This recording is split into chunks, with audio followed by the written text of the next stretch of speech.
Deleting page 190 from item 8K, which is the Middle and Lower Chase River Dams Short-Term Mitigation Plan Report. And we are adding delegations from Mr. Tim McGrath and Mr. Jeff Solomon to item 8K, which is the Middle and Lower Chase River Dams Short-Term Mitigation Plan Report. We also have a couple of error corrections. Under item 14A, we had put a notice under notice of motion. We had put a notice of motion from Mr. Best or Councillor Bestwick, and that was in error. It should be for Council's consideration tonight, so we're going to move that to 15B. And as well, we had Mr. Tucker introducing item 8E, and it should have been introducing item 8D. And that's it for the late items, Your Worship. Okay, thank you. So with that, we'll ask for a motion for the adoption of the agenda as amended. Moved and seconded. All those in favour? Opposed? Motion carries. Motion for the adoption of the minutes. Moved. Second. All those in favour? Opposed? Motion carries. We'll move right down into presentations. The first presentation is Mr. Jeff Lott, President of the 2014 BC Summer Games, to provide a presentation regarding the BC Summer Games program. And, you know, I just want to say that Jeff has put together a really incredible team of people, and we're looking forward to 2014 and all the good things that you're doing. And I guess we'll have the opportunity right now to hear about it. Yeah, great. Thank you. Thank you. Thanks. Welcome. Thanks very much for the opportunity to come and speak to you today about our upcoming Summer Games 2014. So based on the bid submitted by the City of Nanaimo, we were selected to host these games next summer, so July 17th through 20th of 2014. 4,000 athletes, coaches, and officials will come to our community and compete or officiate in 19 different sports. Some of these athletes will also be bringing their families and friends for encouragement and support. The Games offer a competitive, multi-sport environment that supports the development of athletes, coaches, and officials as they move on to higher levels of competition at the national and international level. So some of the BC Games alumni associated to previous games include Olympians Brent Hayden from swimming, Brent Seabrook in hockey, Paralympians Bo Hedges in wheelchair basketball, and Josh Duick in alpine skiing. And then other impressive results on the world stage were, of course, Ryder Hejdahl in cycling and Justin Morneau in baseball. So they're all previous participants in the BC Games. The benefits to the community are significant. We'll have 4 days of very competitive sporting events featuring athletes in able-bodied sports and athletes with disabilities. We'll have tourism spin-offs. The economic impact alone from the BC Summer Games can generate up to $2.6 million, and that was based on a previous study at a previous Games in 2008, I believe, in British Columbia here. There will be a legacy left behind.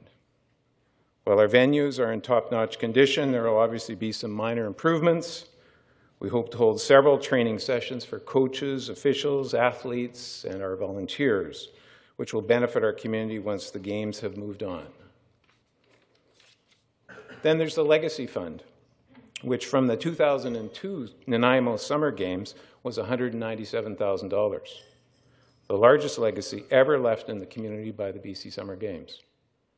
We hope to reach that mark or exceed it for these games. The money stays in the community and is invested into local sport organizations and community groups. So a huge benefit to having the games here. At this point in time, planning is well underway. Thanks to the nominations committee chaired by Mayor Rattan, we have our board set up. I will take on the role of president. Bruce Hunter, who's the athletic director with Vancouver Island University, will be our vice president. Bruce is here with us tonight. We also have 14 wonderful directors from various aspects of the community who will take on the planning that's involved in these games. Working with these directors will be a further 125 volunteer chair positions. I'm very pleased to tell you that we're close to filling all those positions at this point in time. Our next step will be getting the word out to the community through media and various events to attract the 3,000 plus volunteers that we're going to need to make these games the most successful ever. These volunteers will work in various roles: security, accommodation, registration and accreditation, hosts, drivers, medal presentations, meal preparation, guides, special events and ceremonies, to name but a few of the tasks that we have ahead of us. In the next month or so, we'll also be setting up our office and hiring an operations manager and staff to work closely with the board. Our thanks go out to the corporate partners of the BC Games, which is Jazz Air, Global BC, and Black Press. Thanks also to our funding partners, who are the Province of British Columbia, the City of Nanaimo, and School District 68. And also, and this is very important to the success of the Games, our local individuals and businesses who, through our Friends of the Games Directorate, will be coming forward with further donations of funding and in-kind services. It's all important to the success of the Games. So, some dates to remember. We'll be having multiple promotional events over the next several months. Our most important dates are the opening ceremonies, less than a year away, the evening of Thursday, July 17th. Competitions will start on Friday, July 18th, and go through till noon hour, Sunday, July 20th. And then our closing ceremonies will follow the final competition on the 20th. And during that weekend, to give you an idea of some of the planning involved, over 32,000 meals will be prepared for athletes and coaches. Over 2,100 medals will be awarded in 290 medal presentation ceremonies. So this is a significant event. In closing, Nanaimo last hosted the BC Summer Games in 2002 and received rave reviews for the community's support at that time. We believe the 2014 Nanaimo Summer Games, by showcasing the city's first-class facilities and warm hospitality, will be a memorable experience for all participants and spectators from across the province and for our volunteers. Thank you for fitting us into your agenda this evening and for your support and assistance in planning and hosting the 2014 Summer Games. We're really looking forward to it. Thank you. Great. Well, thank you very much. Excellent presentation. You know, I just might point out that if the president, Jeff Lott, looks familiar to a lot of people, that he's the former RCMP superintendent and the officer in charge of the Nanaimo detachment for a number of years, and you did an incredible job there, and you're doing an incredible job with this position. Well, thank you very much. We do have some questions. Councillor Bestwick. Thank you, Worship. Thank you, Worship. Thank you, Jeff, and your newly formed board. I just wanted to say that it wasn't that long ago that you came before us and we acknowledged your service to the city and the community in your position upon retirement. Yes, thanks. And here you are returning back to our community in a volunteer capacity, which I think is truly a measure of the person that you were in your position as our officer in charge, and now coming back to assist your community as a volunteer in this position, in this capacity. So I wish you all the best, and thank you very much for putting your name and time and energy forward to take on this most important task. Thank you. Good. Thank you. Well, we have some tremendous board members that are heavily involved in the community presently, and some from the past too that are coming back just to take on this task. So, well, I know when we were structuring the committee, you know, I was so impressed by how everyone who was either asked or approached got committed right away, and they were motivated too. And I think a lot of it goes to Nanaimo, but certainly a lot of it goes to the reputation that you have and the respect they have for you. So thank you very much. Oh, we have Councillor Johnstone. Just briefly, Your Worship. Thank you, Jeff, for your presentation, and thank you for the role you're fulfilling. I'd just like to put in an extra little boost that you've already mentioned, the fantastic opportunity 3,000 people in our community will have to volunteer during the course of the next several months and next summer. So it will probably be one of the more memorable experiences of their lifetime. So everybody get in touch with Jeff and his committee and get involved. Yeah, that's actually an excellent point. If somebody does, either watching at home or here in the audience, that wants to become involved as a volunteer, is there a contact they should have, or how would they get a hold of the committee? We'll be getting all that information out in the next month or so. There is the BC Games website that we have had people volunteering, registering already online, but we'll get all that information out. We have with us tonight, we have Kim Smythe, who's our promotions director. Kim is there with us, so he'll be helping to get that information out.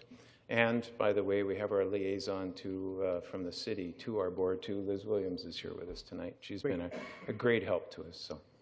Well, thanks again. No further questions. And appreciate what you're doing for us. Good. Thank you very much. The next one is the mayor's report. I just have a brief thing under the mayor's report. You'll see some of us on this side of the table and a limited number on the other side of the table are wearing these little emblems, the gold emblems, and that basically is reflecting the proclamation that was issued earlier that September 2013 is Childhood Cancer Awareness Month in the city of Nanaimo. You know, it's amazing how many people some 1,500 children in Canada are diagnosed with cancer each year, with 1 in 4 succumbing to the disease. And so early diagnosis is a key. And so I think it's a very worthy one. It's a proclamation that the city issued earlier, and we're wearing the gold in recognition of that.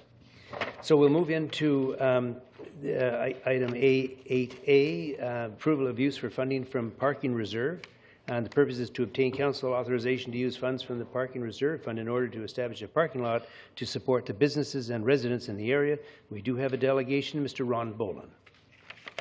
Welcome, sir.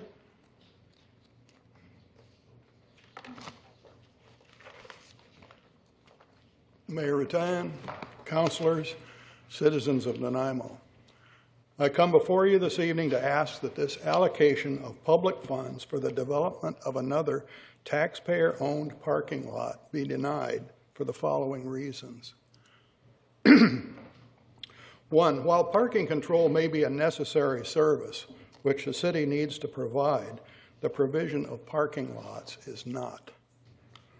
2, the parcels on which the parking lot is proposed do not currently belong to the city, and discussion of public expenditures on the property are premature.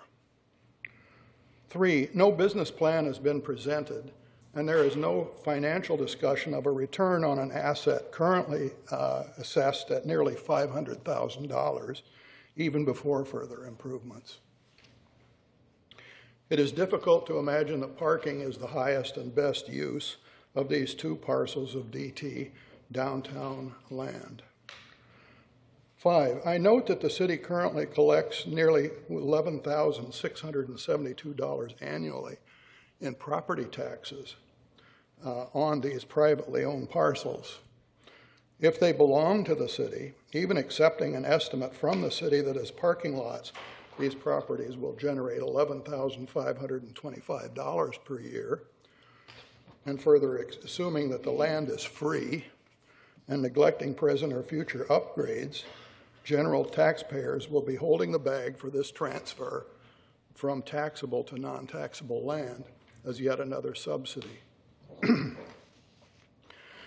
6, if local business interests wish to have a parking lot in this area, they are free to buy or lease the properties and to use them as a parking lot without more help than they already received by way of a donation from general taxpayers, which last year amounted to $328,545.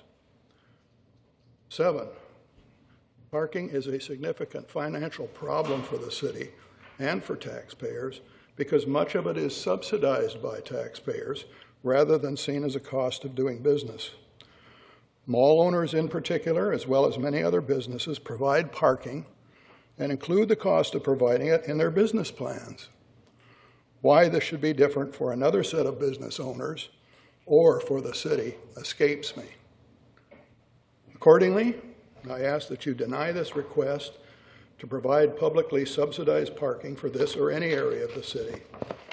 I further request that a parking study which recognizes all of the ways in which parking is currently subsidized be undertaken and recommendations be presented for reducing and subsequently eliminating such subsidies. Thank you. Okay, sir, we do have some questions. I'm just going to start off myself, if I could, by pointing out, I think something you probably already know, that this one piece of land was part and parcel with a number of properties that were traded without compensation between the School District 68 and the City of Nanaimo. And I don't know whether Councillor Brennan still feels comfortable with the conversation. You can make a decision on that, but... Facts. This is not a discussion. There's no decision-making. You're just articulating the facts of the transaction. Okay, Would so- staff agree with me on that? Yes.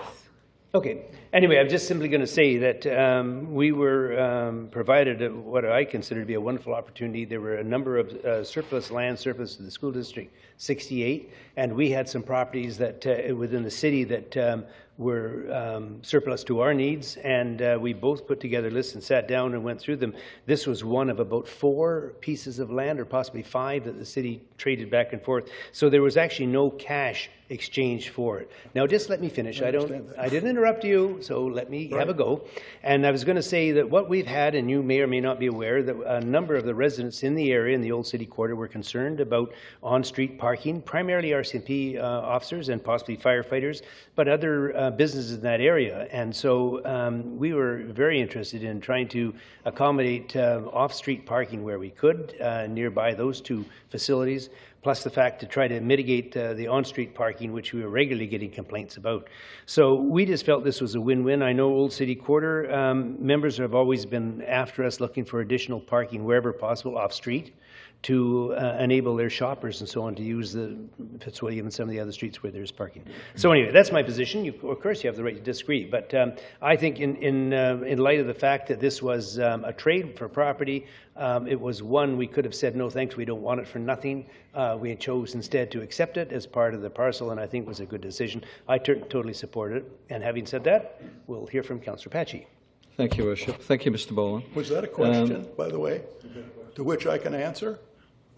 No, I just a finished my statement? part, and just a statement I'm making. And I don't necessarily have to ask questions. I'm allowed to make statements too. Okay. Councillor Patchy. Question to staff first, if I may.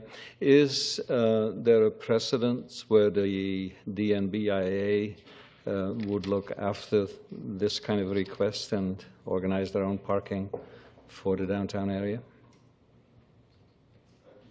There are certainly precedents probably in other communities.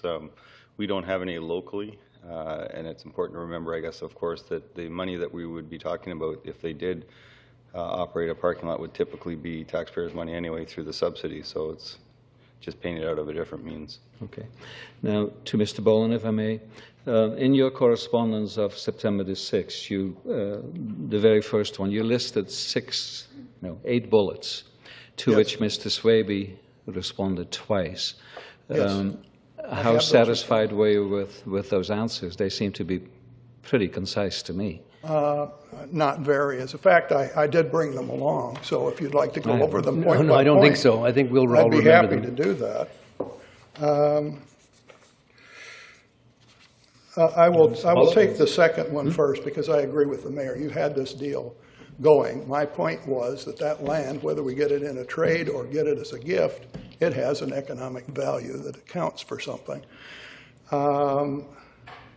Whether the responsibility of the DBNA from Mr. Swaby, saying that this is through direction provided by council, it may be. I am objecting to that, whether you like it or not. I don't believe that the direction to provide public parking at a loss to taxpayers, at a net loss to taxpayers, is a reasonable thing to do. And certainly you're not doing it for malls, you're not doing it for other small businesses. Why are we doing it here, particularly for an organization that already is very heavily subsidized by general taxpayers? In the second one, we got a little more specific, and it was indicated that the revenue projection was approximately $11,525 for the space. Yeah. However, if one looks at the property tax that would be paid on that property if it were not owned by the city, it would be approximately $11,672 a year, i.e. a net loss for the city and taxpayers, at best to break even, but doesn't certainly count any increases in infrastructure that are proposed here, and certainly not those that are proposed into the future. I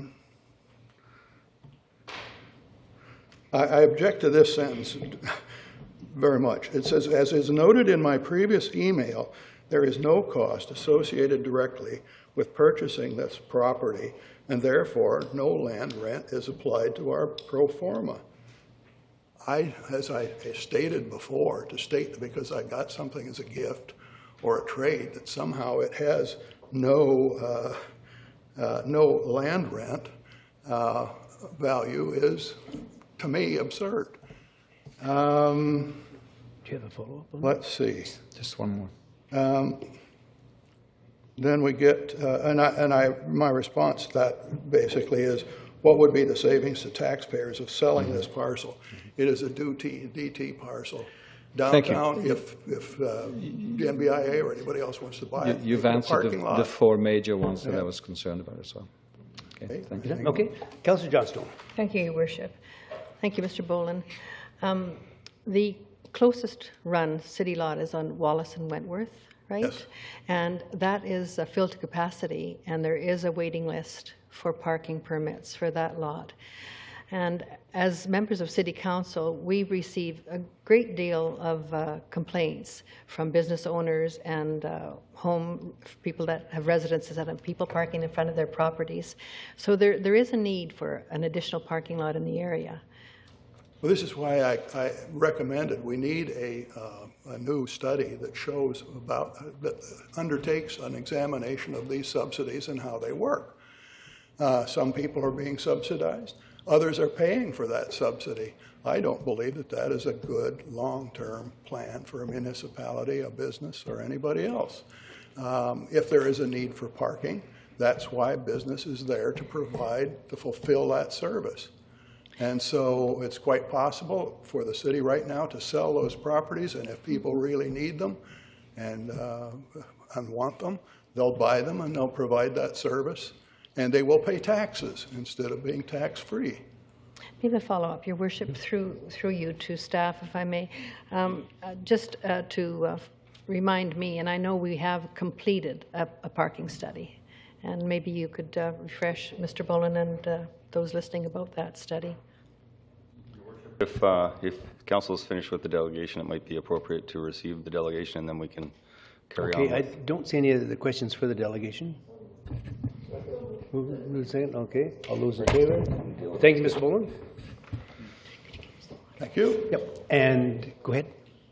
Thank you, Worship. The parking study, to my recollection, didn't get as specific as Mr. Boland is requesting, and that's something we certainly can look at.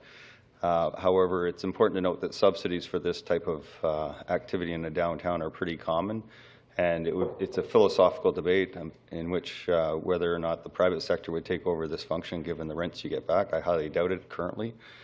So we're faced with, what do we do? If we eliminated all subsidies, we wouldn't have transit, as an example.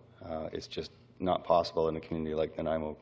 So there's a trade-off, and you look at the benefits of providing some parking, getting rid of the unsightly properties, maybe stimulating development through having parking in the downtown in certain areas. And with the city ownership, over time, we may be able to sell off an air parcel right over top of the parking and generate income in addition to the parking.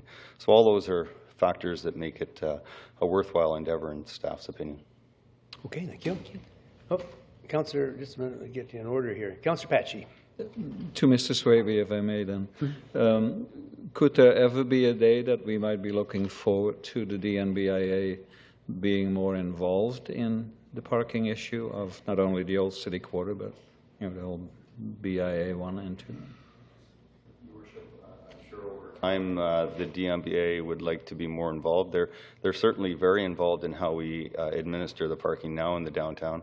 Whether they want to be owners and operators, I'm not sure that's a priority they have right now, but that's something we could discuss with them. Thank you.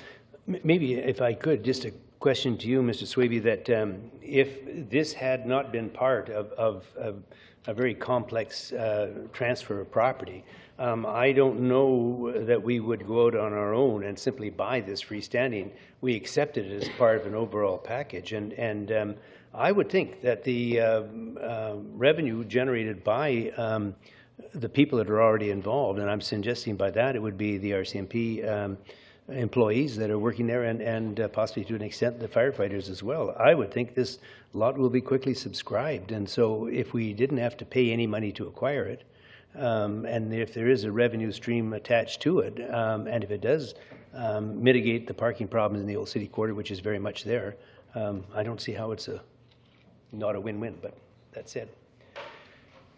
Councillor Brennan, did you have something? Your light was, you flashed at me at that time. Okay, so did someone want to move the motion? Okay, seconder?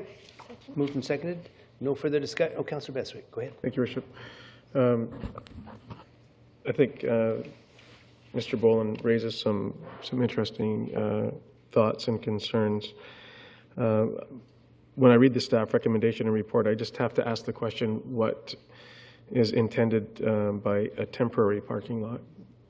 Could you please be more descriptive for me? Thank you, Worship, through Councillor Bestwick. Temporary in terms of the funds that we're expending now won't see it paved until later years. So temporary in terms of gravel at this point, just the bare minimum to start the parking process. Temporary also in terms of evaluating whether it's successful and whether we want to do more with the property in the future, whether it's an air parcel over top or whether it's just not working out as a parking lot as well. Thank you, Your Worship. If I may have a follow-up. So a permanent parking lot that starts out as being a gravel surface, which we indicate that the lot will be landscaped, and this is in the report. The lot will be landscaped and paved in the future once enough revenue is collected to cover the costs. Correct. So if we established that, so when I read that to mean that we fully intend to landscape and pave it once we hit the threshold of revenues generated in which to fulfill that statement. That's correct. Do we know what that number is? Well, I provided a memo earlier today that talked about the projected revenues at 75% of usage being, as Mr. Boland said, approximately $11,000 per year. So if we wanted to retire the whole debt of the $18,000 before we proceeded with paving and landscaping, it would take that number of years to do it. We could always do it quicker than that if we'd like to. And it all depends on the usage of the parking lot and whether we're getting what we anticipate at 75% or more. But if I understand it correctly, that we're taking that $18,000 to do it now. We're not waiting for monies to come in from parking lot revenues to pave and landscape. We are taking those $18,000 to clear the site, to bring consistent grade, install a catch basin, tie in, purchase and install wheel stop signage, and a contingency of $3,000 in which to do that. That's correct. That's not about landscape or paving. No, sorry, I didn't explain it very well. The landscaping and paving would come at a later date once we've paid down the $18,000 preliminary debt to grade the property and get it ready for parking. We could do it all now and take out a higher debt load, but we're just suggesting we do the graveling at this point. So thank you. I'm clear on that. It's just interesting to me when we talk about temporary, because temporary to me means that it's something that is only a measure of a stopgap measure is temporary. It's not permanent.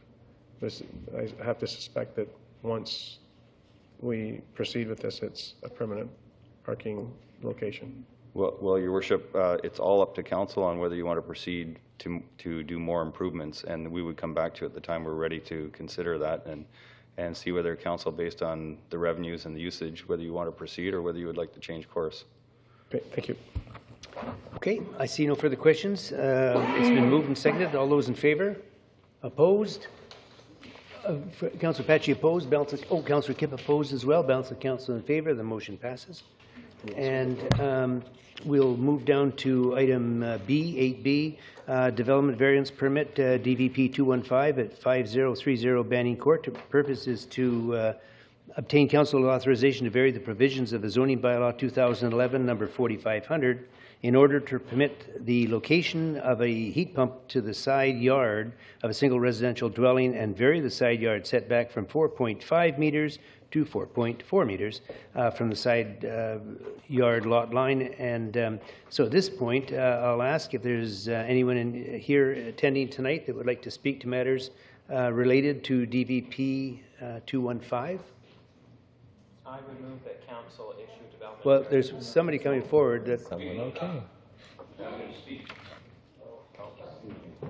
He was looking down reading. It wasn't deliberate. Go ahead. Mayor Rattan and council members, I voiced my opinion against development variance permit 5030 Brandon Court to locate a heat pump in the side yard. The BOV has asked council to reconsider the bylaw on the location of heat pumps, I believe due to a large number of location requests of heat pumps before the BOV. The city manager, formerly the general manager of development services, I believe it was quite clear to the council on April the 8th, 2013, to embark on an educational program, I gather, to the bylaw location reheat pumps. I believe with the findings of the BOV, by a majority vote, apparently there is no hardship in supporting rear yard location of heat pumps or our bylaw.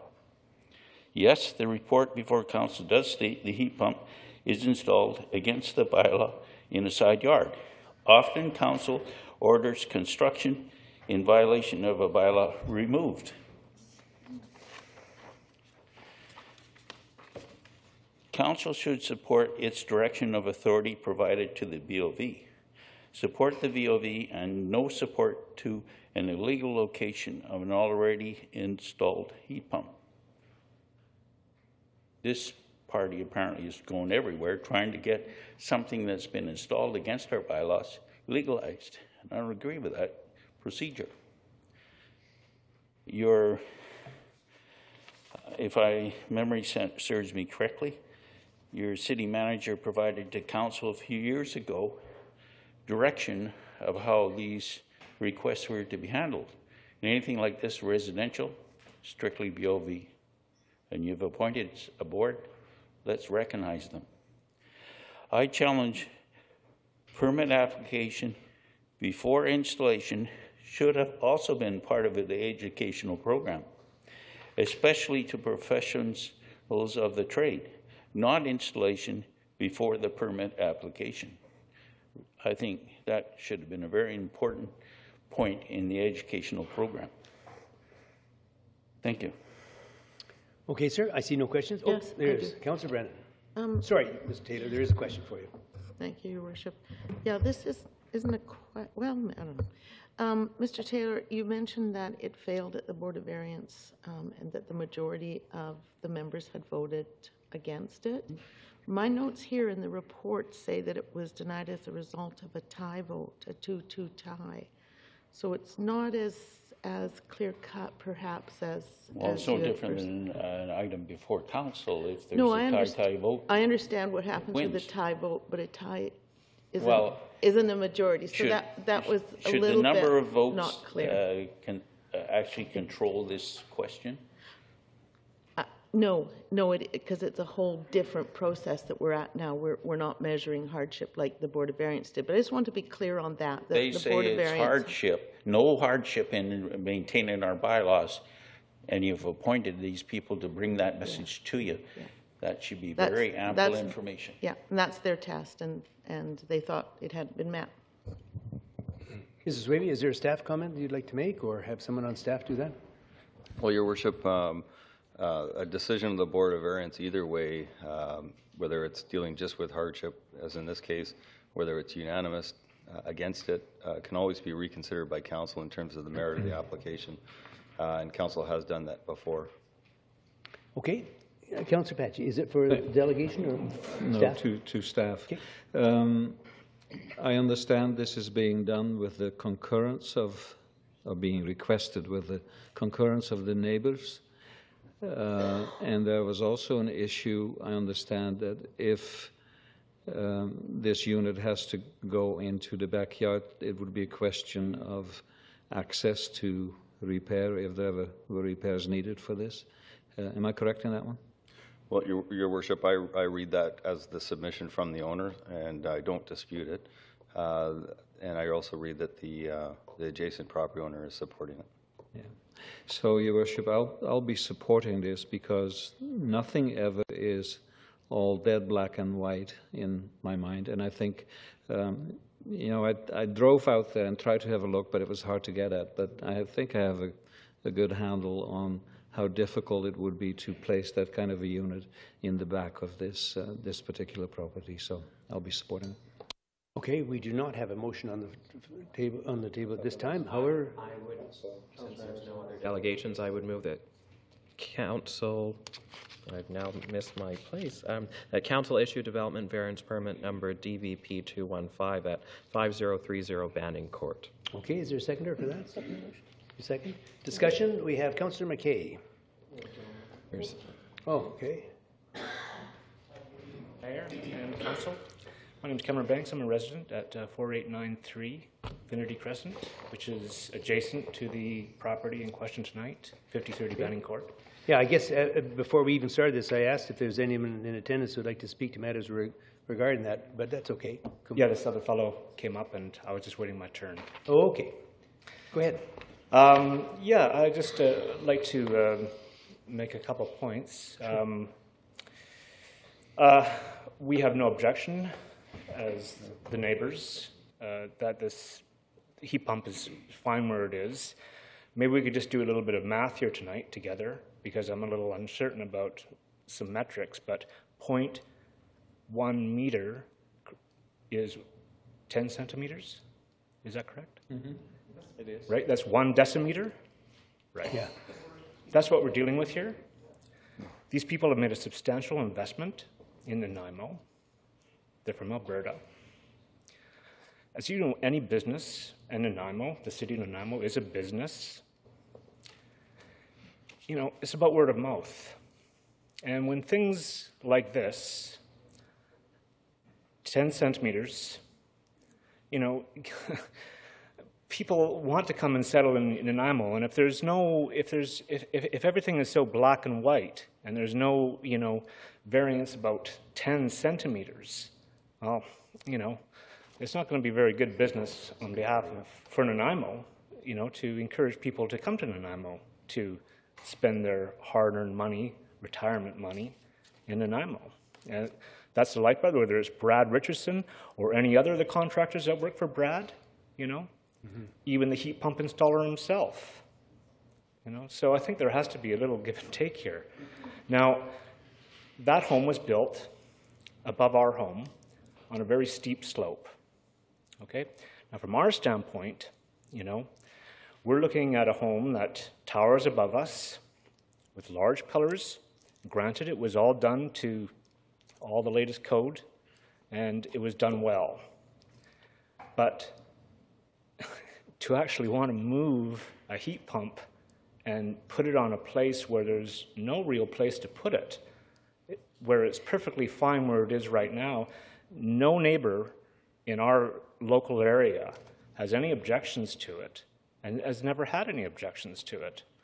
So I would hope that the council would see fit tonight to give Paul and Judy their occupancy permit, which they deserve to have, as soon as possible. Thank you. We're working on that. Thank you, sir. Councillor Brennan.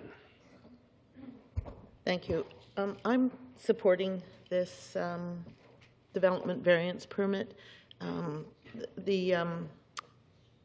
The Board of Variance has a very specific test that they have to apply, and that is hardship. But we have, we're not restricted by that. We're not limited to that. We can apply tests of reasonability. We can apply tests of neighborhood acceptance.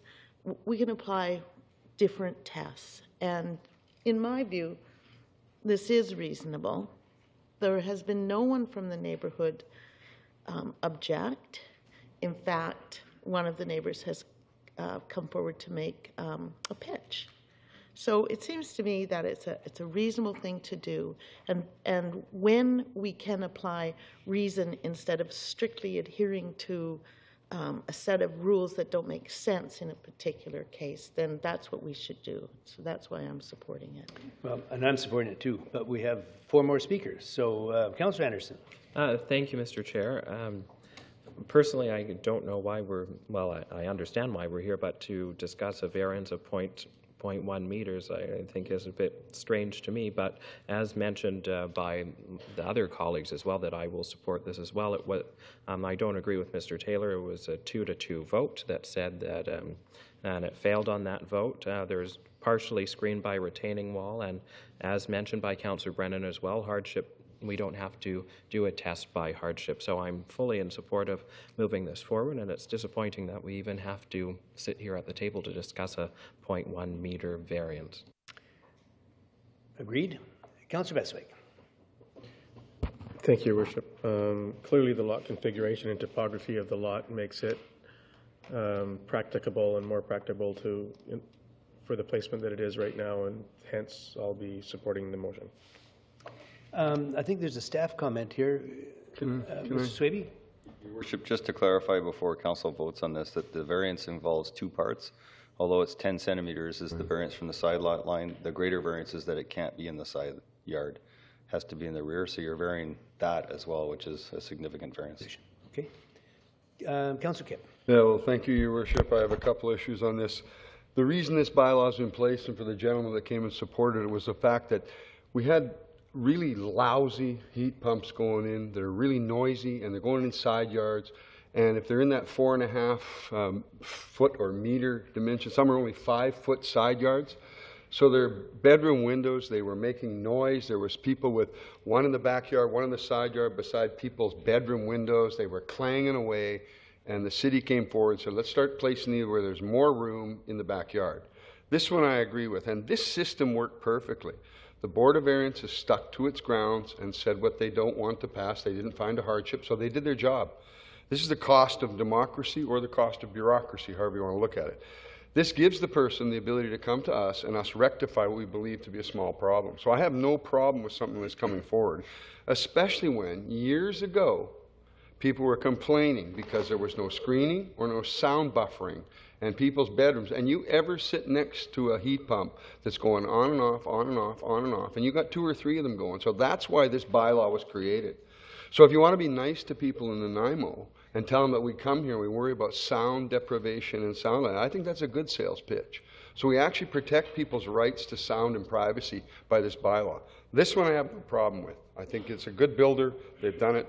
I'm disappointed they didn't know that they couldn't put it in the side yard, but I support this. But the reason this is here is perfect democracy. The Board of Variance did its job. They didn't find hardship. We can make a variance. Thank you. Councillor McKay. Thank you, Your Worship. Well, we create rules all the time and bylaws all the time that people don't know about. There's not a lot of people that know that you can't park for more than 2 hours in a downtown core, even if you move your car, because you'll get a ticket.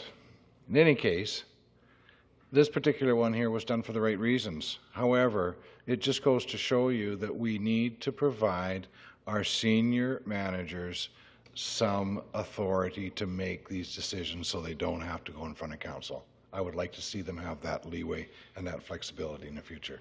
Thank you. Cool. Councillor Johnstone. Thank you, Your Worship.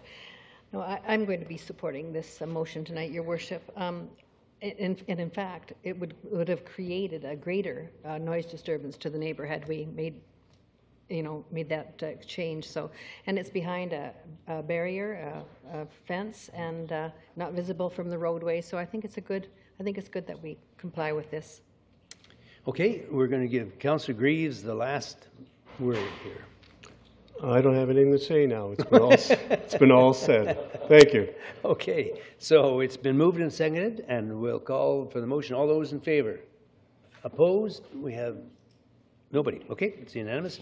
Move into the next item, which is the Official Community Plan Amendment, OCP 75, rezoning application RA 317, Save Nanaimo / School District Land Exchange, and possibly at this point, Councillor Brennan, you may choose to vacate on the perception of a possible conflict. At your discretion.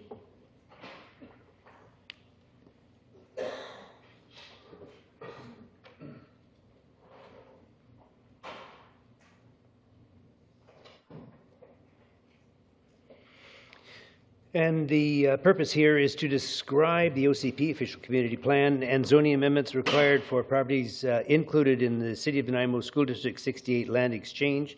The staff recommendation is that a motion that Council receive for information the report pertaining to the Official Community Plan amendment bylaw and so on. So I think at this stage, if somebody would like... Oh, sorry. Let's get it on the floor. Yes, and second. And now we have questions. Councillor Bestwick. So, Your Worship, was just going to make the motion. Oh, I'm sorry. Okay, Councillor McKay. Yes, thank you, Your Worship. Mine is on the piece that is adjacent to May Pioneer Park. We're not going to take a title to that or ownership of that until next year. Is that my understanding? Yes, Your Worship. It's one of the ones at the end that we would take title to. So I'm looking for clarification. So right now, it's still classified in the OCP as park? It's designated as park and zoned for single-family development. Okay, so we were going to change that designation but abandon that, so it's still park? We're going to change the zoning and leave the designation. Correct, thank you. Okay, Councillor Anderson. Thank you, Mr. Chair. I just wanted clarification regarding 5101 Rutherford Road, and in the last paragraph it talks about the corridor designation encouraging a higher density land use, and then it goes on to say an amendment to the neighborhood designation for a portion of the site. So is it that the density is actually being reduced in this case, or is it staying the same? And if so, why would we be reducing it? Is that because of the park designation? Well, Your Worship, there's two parts to that property. One is being subdivided off and rezoned to a higher density. So that's the one that's triggered by that policy. And the balance of the property, the greater part of it would be solidified as park and development rights taken away. And then there's a strip within the land that's going to be reserved for future road needs. Okay, thank you. Okay, I see no further questions. All those in favor? Opposed? Motion carries. Moving into actually there's a second one. We're going to do the Nanaimo Advisory Planning Committee recommendation and the motion that council consider approval. Your Worship, if council wishes to just go forward with consideration of the bylaws, that would be appropriate. Right into it. We don't have to do the other part of it as well. That's correct. Okay. So. Official Community Plan Amendment Bylaw 2013 number 6500.02 to redesignate lands in support of the School District 68 City of Nanaimo Land Exchange Project pass first reading. Is there a seconder? Moved and seconded. I see no discussion. All those in favor? Opposed? Motion carries. And two, that Official Community Plan Amendment Bylaw 2013 number 6500.021 pass second reading. Second. No discussion. All those in favor? Opposed? Motion carries. And three, that Zoning Amendment Bylaw 2013 numbers 4500.045 to rezone 5101 Rutherford Road from R1 to R2 and PRC-1 502 Howard Avenue from CS1 to PRC3, a portion of 445 Comox Road from PRC3 to CS1, and 6780 Dickinson Road from R1 to PRC1 pass first reading. Moved and seconded. Councillor Bestwick. Thank you, Worship. Just a question to staff on the portion of 445 Comox Road from PRC3 to CS1. Could you please just explain to me what that results in? Go ahead, Andrew. Mr. Tucker, are you going to? Yes, Your Worship. The Pauline Herrera School actually sits on land that is zoned for park space at the moment, and so the rezone to the CS1 zone is that the school will occupy the CS1 zone portion of the site, and the remainder will stay in the park zone. Okay, thank you. Okay, Councillor McKay. Thank you, Your Worship. I need to go to 5101 Rutherford Road. And there's a motion to rezone to R2 for the development of 34 units of R2, small lot residential?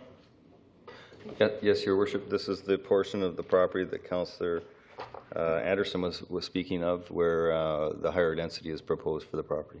Right, he was talking about density. I'm talking about specifically R2. Yes. So there is a motion coming forward later tonight on that very subject, and I was wondering if we could defer voting on this until after that that discussion. Your Worship, if I could help with this, a couple issues arise. Is that one, this is an all or nothing package in terms of the land exchange. We can't pick and choose portions that we don't like, or we'd have to go back to our partners and renegotiate that. The second, probably more important issue is that it's currently part of a subdivision application to hive off that portion of the lands, which provides its in-stream protection for up to a year from any changes to bylaws. So there's a chance that it's exempt anyway from the bylaw. And then the third and final point is that it may not even get developed until these new guidelines, if council wants them to be reviewed, which is the infill small lot density guidelines, could be in place before it does develop, and then it would affect them. So there's those things. Fine with that. Thank you. Okay, so it's been, item 3 has been moved and seconded. All those in favor? Opposed? Motion carries. And for that zoning amendment bylaw 2013 number 4500.045 pass second reading. Second. All those in favor? Opposed? Motion carries. I think someone could retrieve Councillor Brennan at this point would be great. Thank you. And moving into item D, we'll start with the regional context statement, the regional growth strategy, official community plan amendment OCP 76.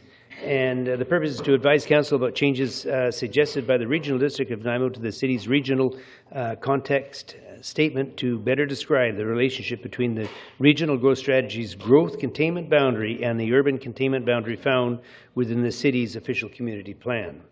And there's a motion that it be received for information. Councillor Pedgie, do you want to move it? I can move it and then speak if I... Okay, you can. And moved. Councillor Anderson seconded. Councillor Pedgie. I just think that this would be a good opportunity if we could get staff, maybe Mr. Tucker, to explain a little bit to the audience what this is all about. It's somewhat complicated. Yes, Your Worship. The regional growth strategy is the regional district's overarching document which sets the growth strategy for the whole region, including the electoral areas. In that document, they set what they call the growth containment boundary for the city of Nanaimo at the city limits. Now, within our own official community plan, we have something called the urban containment boundary, and that isn't at city limits. So what we did was we referred this to the regional district, and they came back and requested us to explain that discrepancy or that difference between the growth containment boundary, the regional district growth containment boundary, and our own urban containment boundary. The proposal here is to add 2 paragraphs to our regional context statements that provides that explanation, and we've got the regional district saying that will satisfy their needs. So that's the distinction that's being made here. Okay, no further discussion on that. It's been moved and seconded. Councillor Pedgie moved it, and I think Councillor seconded it. So call the question. All those in favor? Opposed? Motion carries. And actually, it's a 2-part one. There's a motion that the official community plan amendment bylaw, and it's given their past second reading as amended. And would you like to move that? And you would like to second that, would you? No discussion. All those in favor? Opposed? Motion carries. It's the same mover and seconder as the previous one. So 1 and 2 are moved and seconded by both. Rezoning application, we're going to the E-like. Your Worship, Sorry? The bylaw, we would need that council rescind the second reading, which you just did, but we'd also need Okay, then we'll go into that. that motion to pass second reading as amended. That's when I thought maybe move, and Councillor Johnson seconded that one as well. And we'll do that. Do you want to vote on that one too, just to be certain? All those in favor? Opposed? Motion carries. Thank you. Now, rezoning application RA319 at the Insight Properties on Uplands Drive, Turner Road, and Lindley Valley Drive. And these properties and this item will be introduced by Mr. Tucker. Mr. Tucker?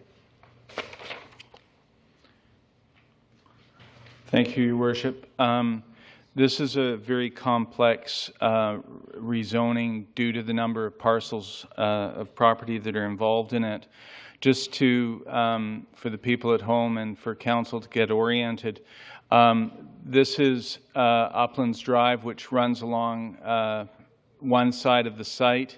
You have Turner Road, which turns into Lindley Valley Drive, coming down this portion of the site.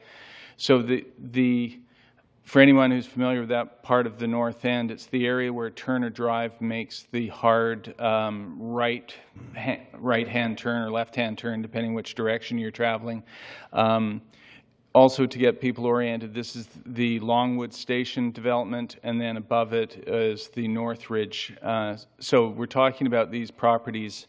Under the official community plan, the properties are designated for commercial use and for corridor use, and then along the northern edge of the properties along Nelson Road for a neighborhood designation. Under the current zoning, there's a mixture of uses. The commercial is right now contained in a very small area at the corner of Turner Road and Uplands Drive. In the new proposal, you'll see that that commercial area is to be the same area as shown in the official community plan. I'm starting with this property in particular because this site here has, under the existing zoning, the capability to go to a high-rise tower on that site. The applicant is wishing to retain that right and have a site-specific that would allow a high-rise development. That is not a change in zoning, that is retaining existing development rights. I'm now moving to the triangular-shaped portion on the north side of Turner Road. This site is under the existing zoning. It's this area shown here as R8.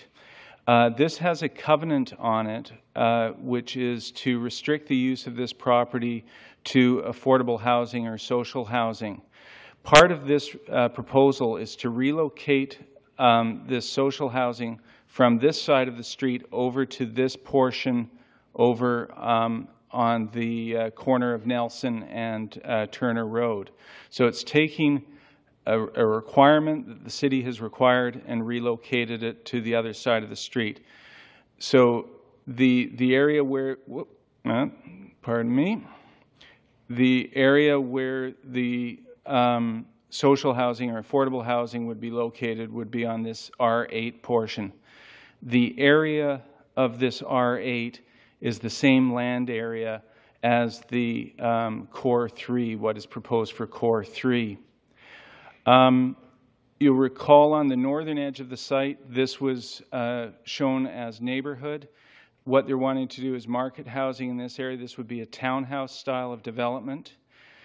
There's a creek, Malsey Creek, that runs through the site. That would be to create a buffer between the residential uses on the north side of the site and the corridor uses going along Lindley Valley Drive. The Core 3 is more of a commercial use. The Core 1 is a residential use. So fairly complex set of changes, but it's to maintain some of the existing development rights and realign the uses that would more properly align with this intersection. Okay, Councillor Patchy. Thank you, Worship. I want to first of all compliment Mr. Tucker on his presentation, which is as good as Ms. Pilcher's was when she came before the Advisory Planning Committee. Congratulations. Not an easy thing to do.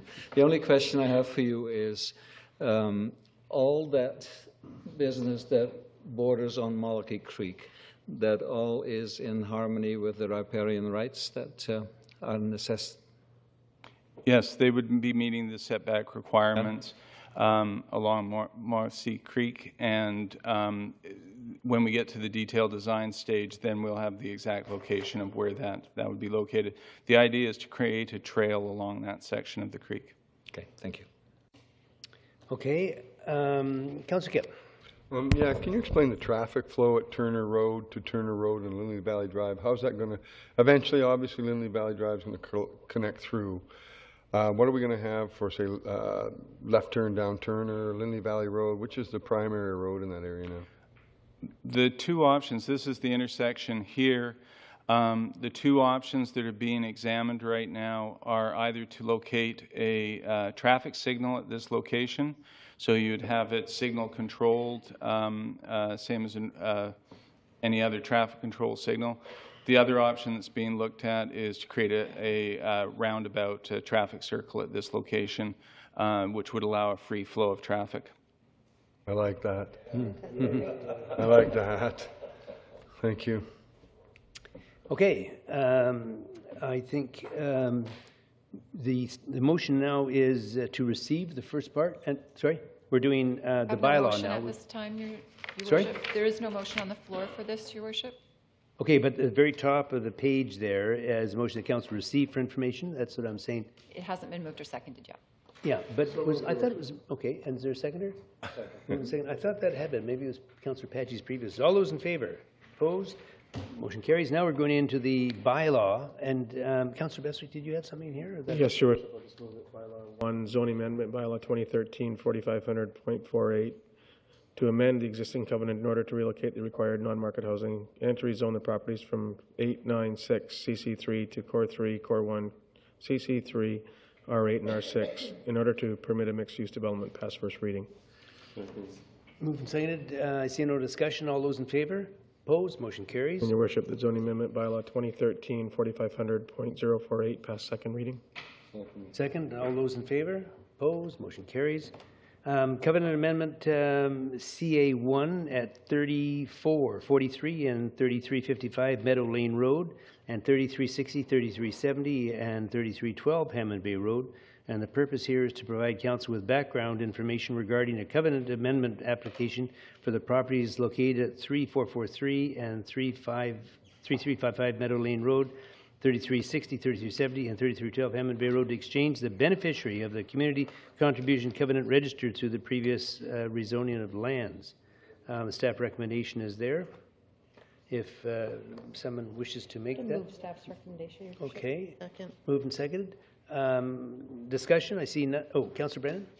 I would just like, for the purposes of transparency, I have been involved with the United Way in the past. I have never sat on the board, so I'm not on the board of directors, but I am a volunteer. But I don't think that puts me in a conflict, but I thought I should No, that's fair. Thank you. make that clear.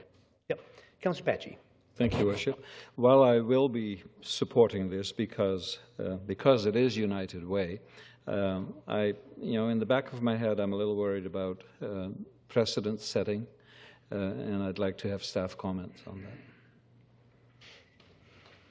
that. Your Worship, every community contribution is reviewed by council, and there is no precedent. It's up to you each time whether you want to approve it. And given that we look for something that the applicants are happy with and satisfied meets their needs as well, this meets that test.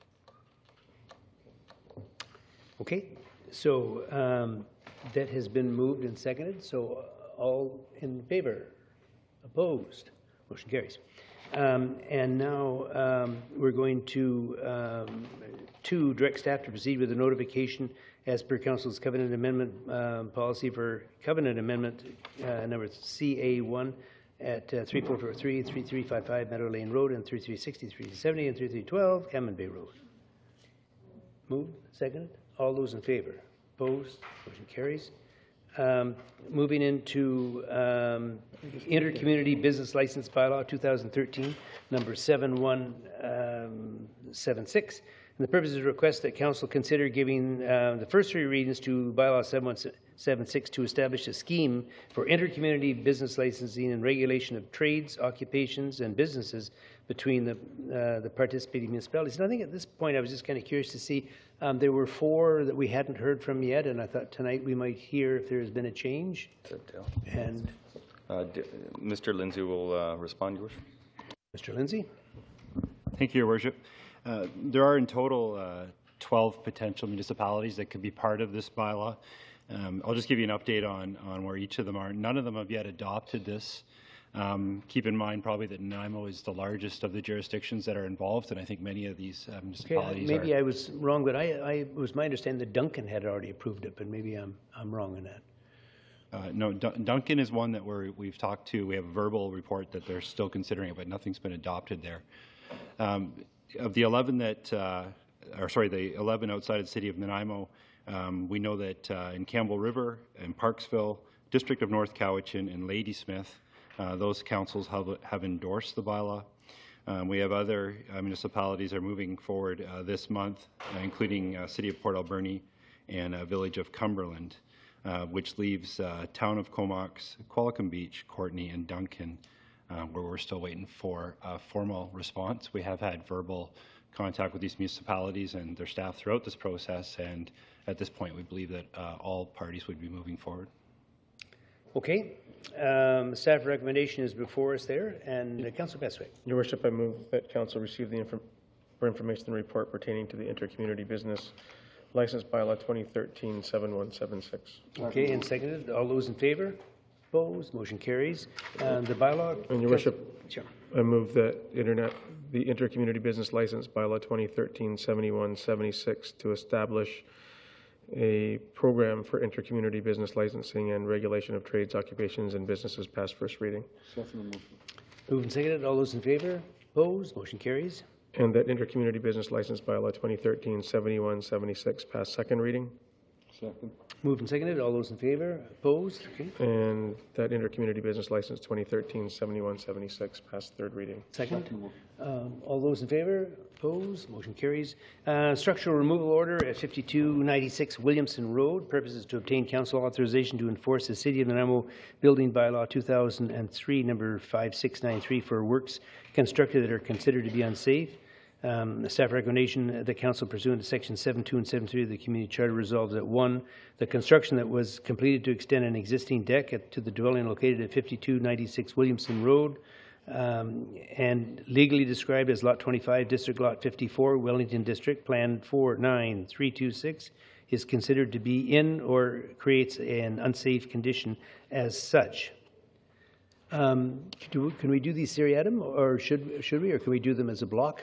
You can do those as a block, Your As a block, Worship. okay. And so we'll carry on with 2.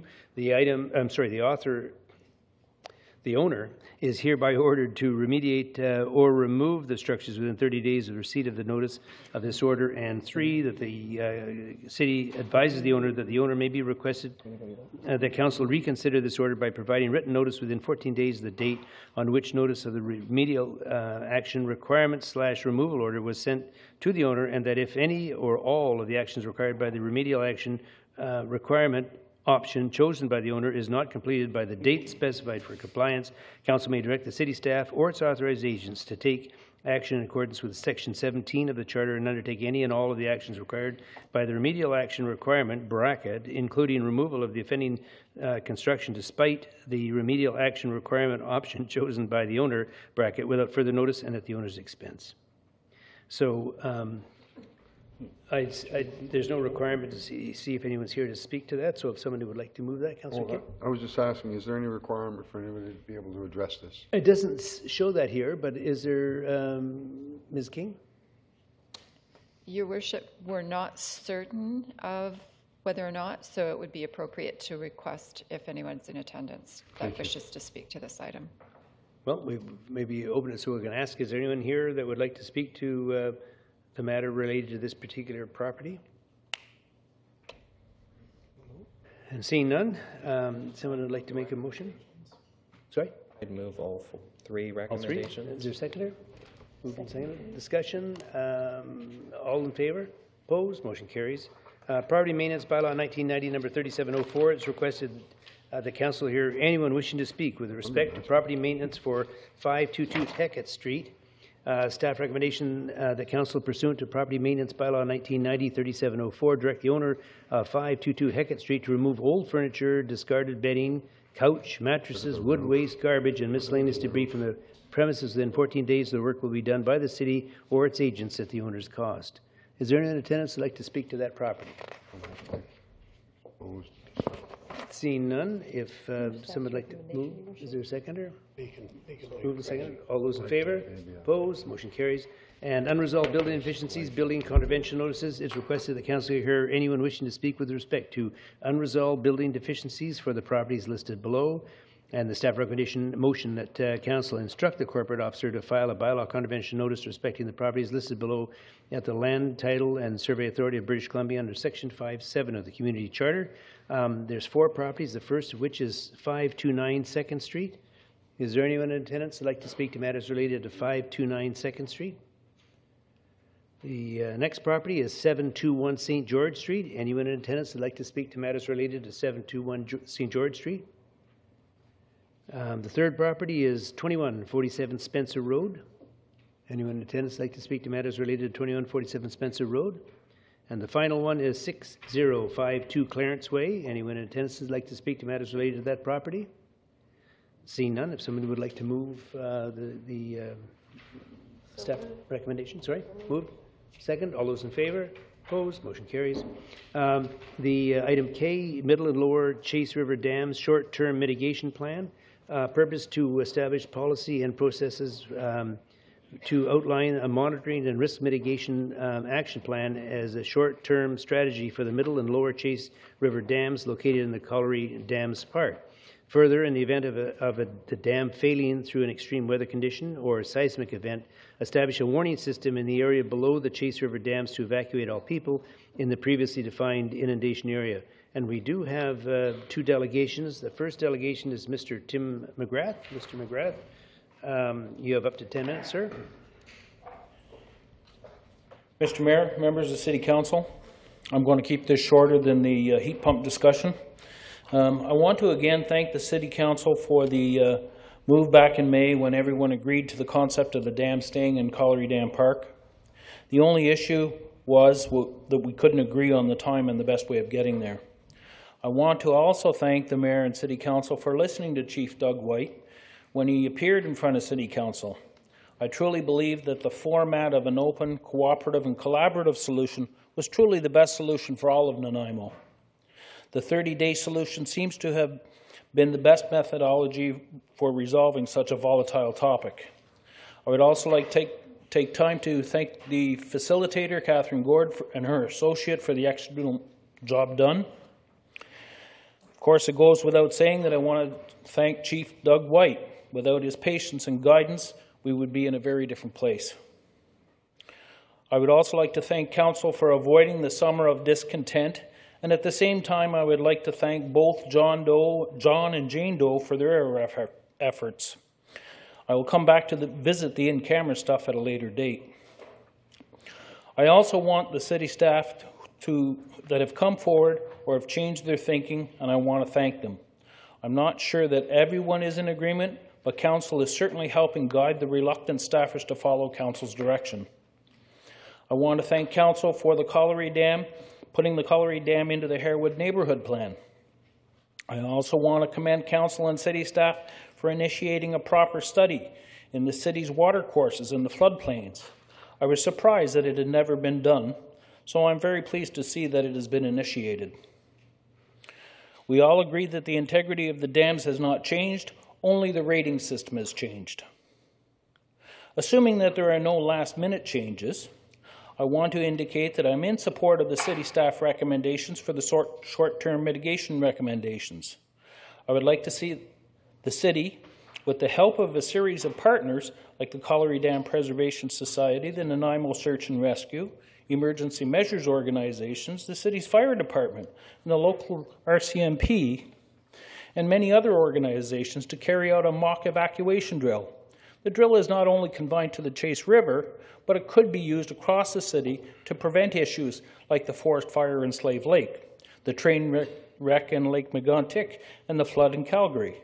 Let us take the lesson learned and have Nanaimo set an example as to what can be achieved when the city and the citizens work together.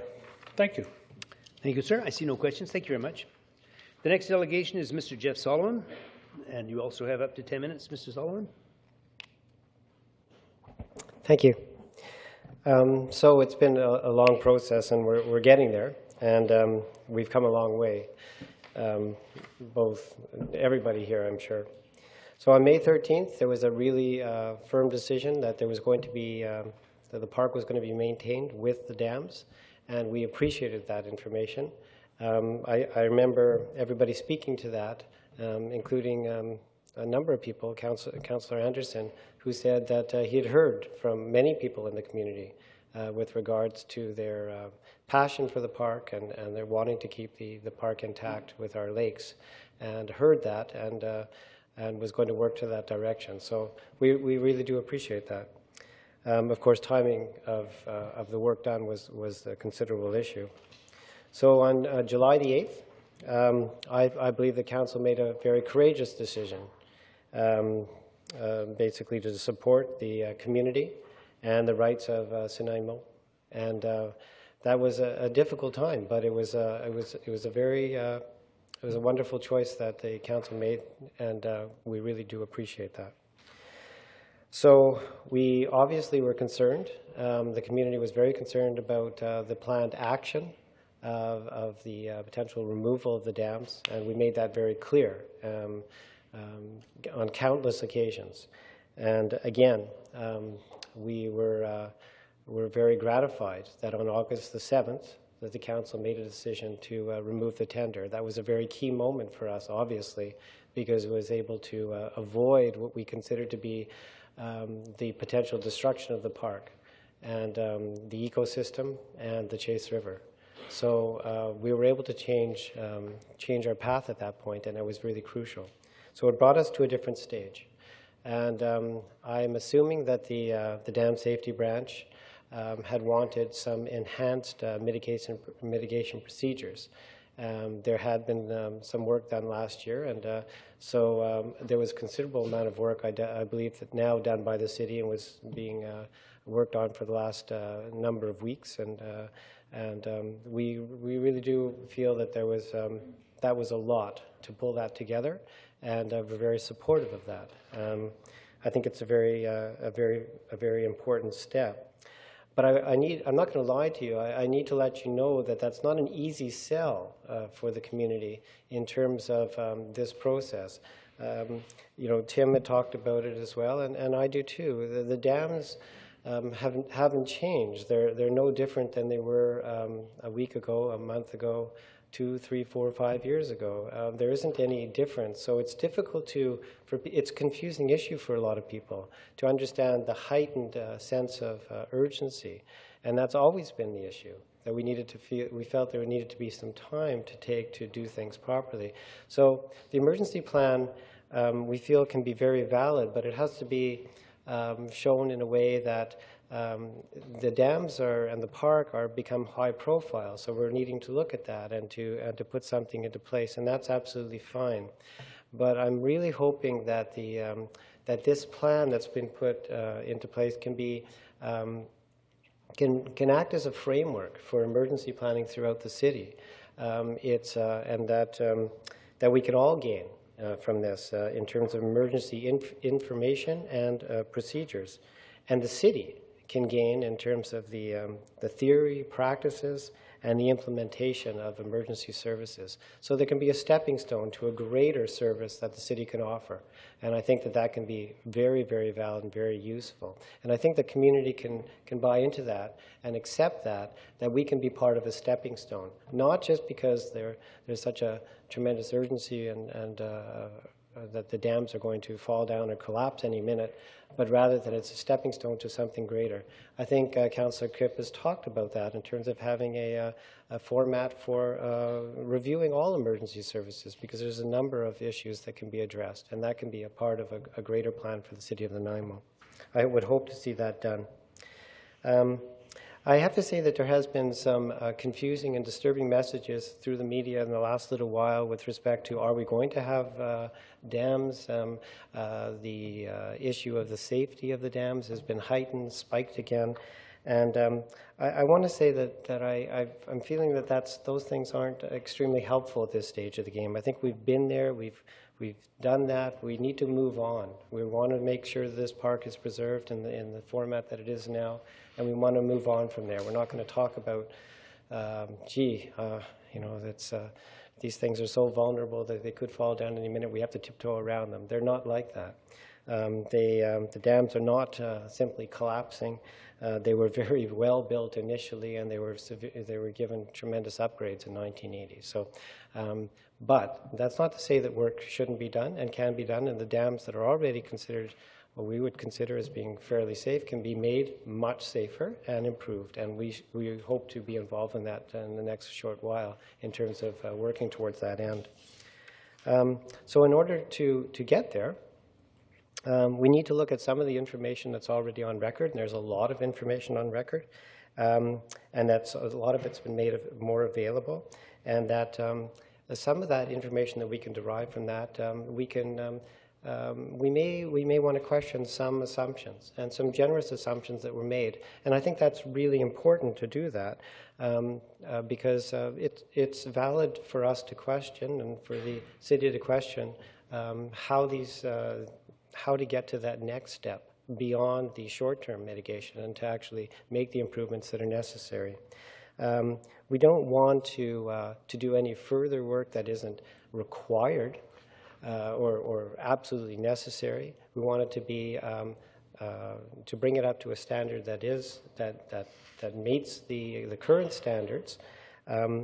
But we don't want to do anything more, or would suggest doing anything more than is necessary, because there's increased costs with that, and costs are very important to everybody. It's been brought up many times. We don't want to go spend countless dollars on this project if it's not necessary. We want to do what's necessary for the appropriate costs. That's one of the reasons why we had asked initially for back in December that we didn't want to proceed with the removal until the looking into the options were really considered. That wasn't done at that time, but it doesn't mean we can't move on from here and still have to get the job done properly and do it not at an exorbitant price tag. So in summary, we're really supportive of all the work that's been done, and we also we are grateful for City Council having been a part of this. I know it's been a very difficult process for everybody concerned, but I think everybody has felt and understood how important and valuable this piece of land is to our city, our community, to First Nations, our ecosystem. It is a very important property, and it means a lot to so many people. So I thank you very much for supporting that and allowing us the time to make the proper decisions as we move forward. So thank you. Thank you. I see no questions. Thank you, sir.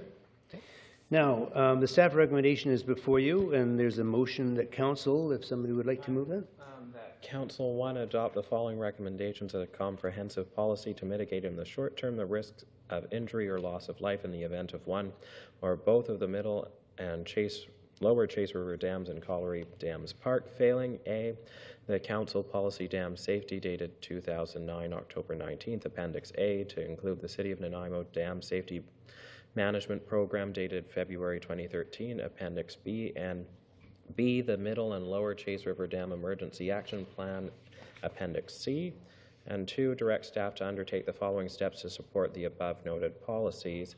A, the necessary steps to fulfill the requirements of the comprehensive policy outlined in this report adopted by Council by October 31st, 2013, and B, authorize staff to proceed with one sole source contract to supply and install electronic notification/siren system, signage, and miscellaneous services and equipment to fulfill the policy's requirements. C, with a communications plan that is consistent with the policies adopted above to coincide with the implementation.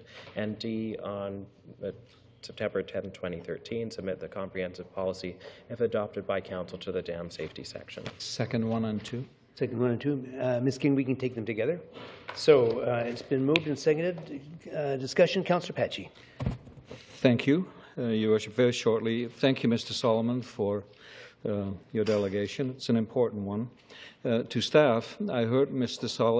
Solomon refer to this being a hard sell to the neighborhood, and that it might give people an extra sense of urgency. So with that, I just want you to know that I'm looking forward to the most succinct presentation that the three of you can give to hopefully alleviate some of them.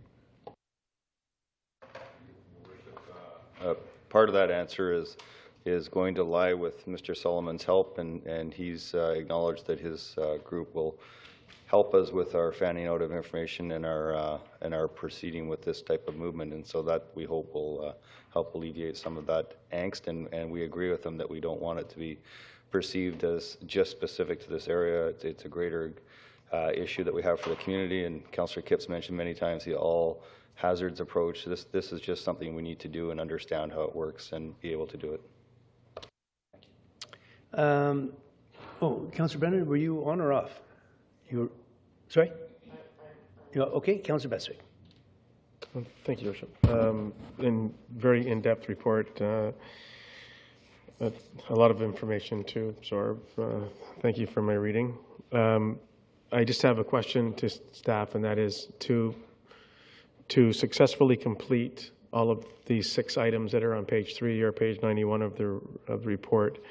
Do we have an estimate of cost as it relates to ground censoring and sirens and so on? Do we have an estimate? Mr. Seward? At this time, we're putting those costs together. The 2 costs that we're aware of are the sirens in the $35,000 to $50,000 range and signage in the $30,000 range. There are a number of other things that may come up in the coming weeks. So staff are estimating initially at $50,000 to $100,000 for the costs, and thereafter they could go higher than that. As the delegation pointed out, and as I think has been a topic of conversation among councillors and mayor and staff, is the cost associated. And I know at no cost to protect and preserve the health and safety of our residents, but surely I trust that we will be very cautious in our expenditures as we move forward with some of these suggestions or recommendations. I know that they're all important. I know that they all form contiguously part of the equation, but I just hope we go with caution on this, as I see that it could become a very expensive notice if we have one of these extreme conditions take place.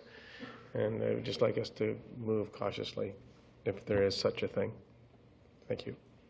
I think, Mr. Seward, staff would come back to us if there was something that untoward that we hadn't previously been aware of that had a high cost to it. I'm sure we would be told of that, and at least I trust we will be. Certainly in subsequent council meetings, we'll bring that information forward as we have various prices come in. But we're certainly seeking council's direction to proceed with sole source, because we have 7 weeks to complete this exercise, and it has to go very quickly. And if indeed council approves this tonight, we start tomorrow morning with moving in that direction. Okay. May I, Your Worship? Yeah. And precisely why I just raised the point, because we're not approving a number. We're approving action and on the initiative of the report. So there's no number associated with this, a number up to a certain amount, and then should there be reason to come back to council in that 7-week period for additional monies that were not allocated or otherwise. So that's primarily why, Your Worship, why I wish to bring that to the forefront. Yeah, the only thing I might point out, and maybe Mr. Swaby might have a comment, there is a staff limit that is at the discretion of staff to spend, and if it exceeds the amount of approval limit that you have personally, it would come back to council, but this may if it doesn't exceed that figure, it'd be something that staff themselves could decide on? Yes, Your Worship, and the purpose really of the sole sourcing and to get on with this is time is so much of the essence in this case. I think Mr. Seward said we don't expect it to be more than $100,000, but I would certainly keep council abreast anyway through email about where we're at, and if it's looking like it's going to be substantially more than that or outside of any of our thresholds, we would then have to approach council maybe with a special meeting to get that approved. But at this point, we don't expect this. We'll have to come back in an open meeting to get approved. This is going to proceed under our spending thresholds. Okay, thank you. And Your Worship, I'm sorry, and might I say, I'm quite fine with the fact that we're not publicly announcing how much that we're willing to spend. I'm quite all right with that, because I think that that's put us in an awkward position in the past, and therefore I'm quite comfortable with that. But since we are discussing this in an open environment, I would be remiss if I did not make that point. Thank you. Okay, Councillor Johnson. Thank you, Your Worship. I'd just like to publicly thank staff for an enormous amount of work that has gone into this short-term mitigation plan in a very short time frame, and in particular Karen Lindsay, who Mr. Solomon was very concerned about this plan being a plan that could be used for other emergencies in the future, and indeed it will be able to be used for any other emergencies. And also, I was pleased to hear today from staff that the Collier Dam Preservation Society has agreed to volunteer their services to assist with communicating this plan to the neighborhood, the people in the area. So thank you for that, Mr. Solomon, and we look forward to working with you. Okay, Councillor Kipp. Well, thank you. Yes, I've reviewed the plan. I think there's a lot of information, and I always get nervous when the plans are really large. I like simple little things, but there's a lot of information in it. Of course, I'm still, the methodology that the Dam Safety Branch arrived at this probability and likelihood still shocks to me. Yes, the sky's falling in, but I'd like to know when, because we have to prioritize our spending. I'm still really concerned that we haven't consolidated all of our emergency and risk safety into a department and rank them in priority as this being one of them, and then base it on our emergency plan and then spend our money accordingly.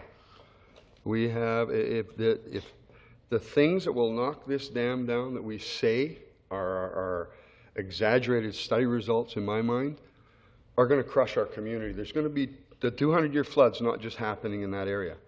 Have we considered the parkway and the tunnel that goes under the parkway on the Chase River and the dam above it for mitigation? Because the parkway covers the Chase River. There's a 200-year flood dam that goes under that, the whole parkway there, and there will be a huge debris dam there.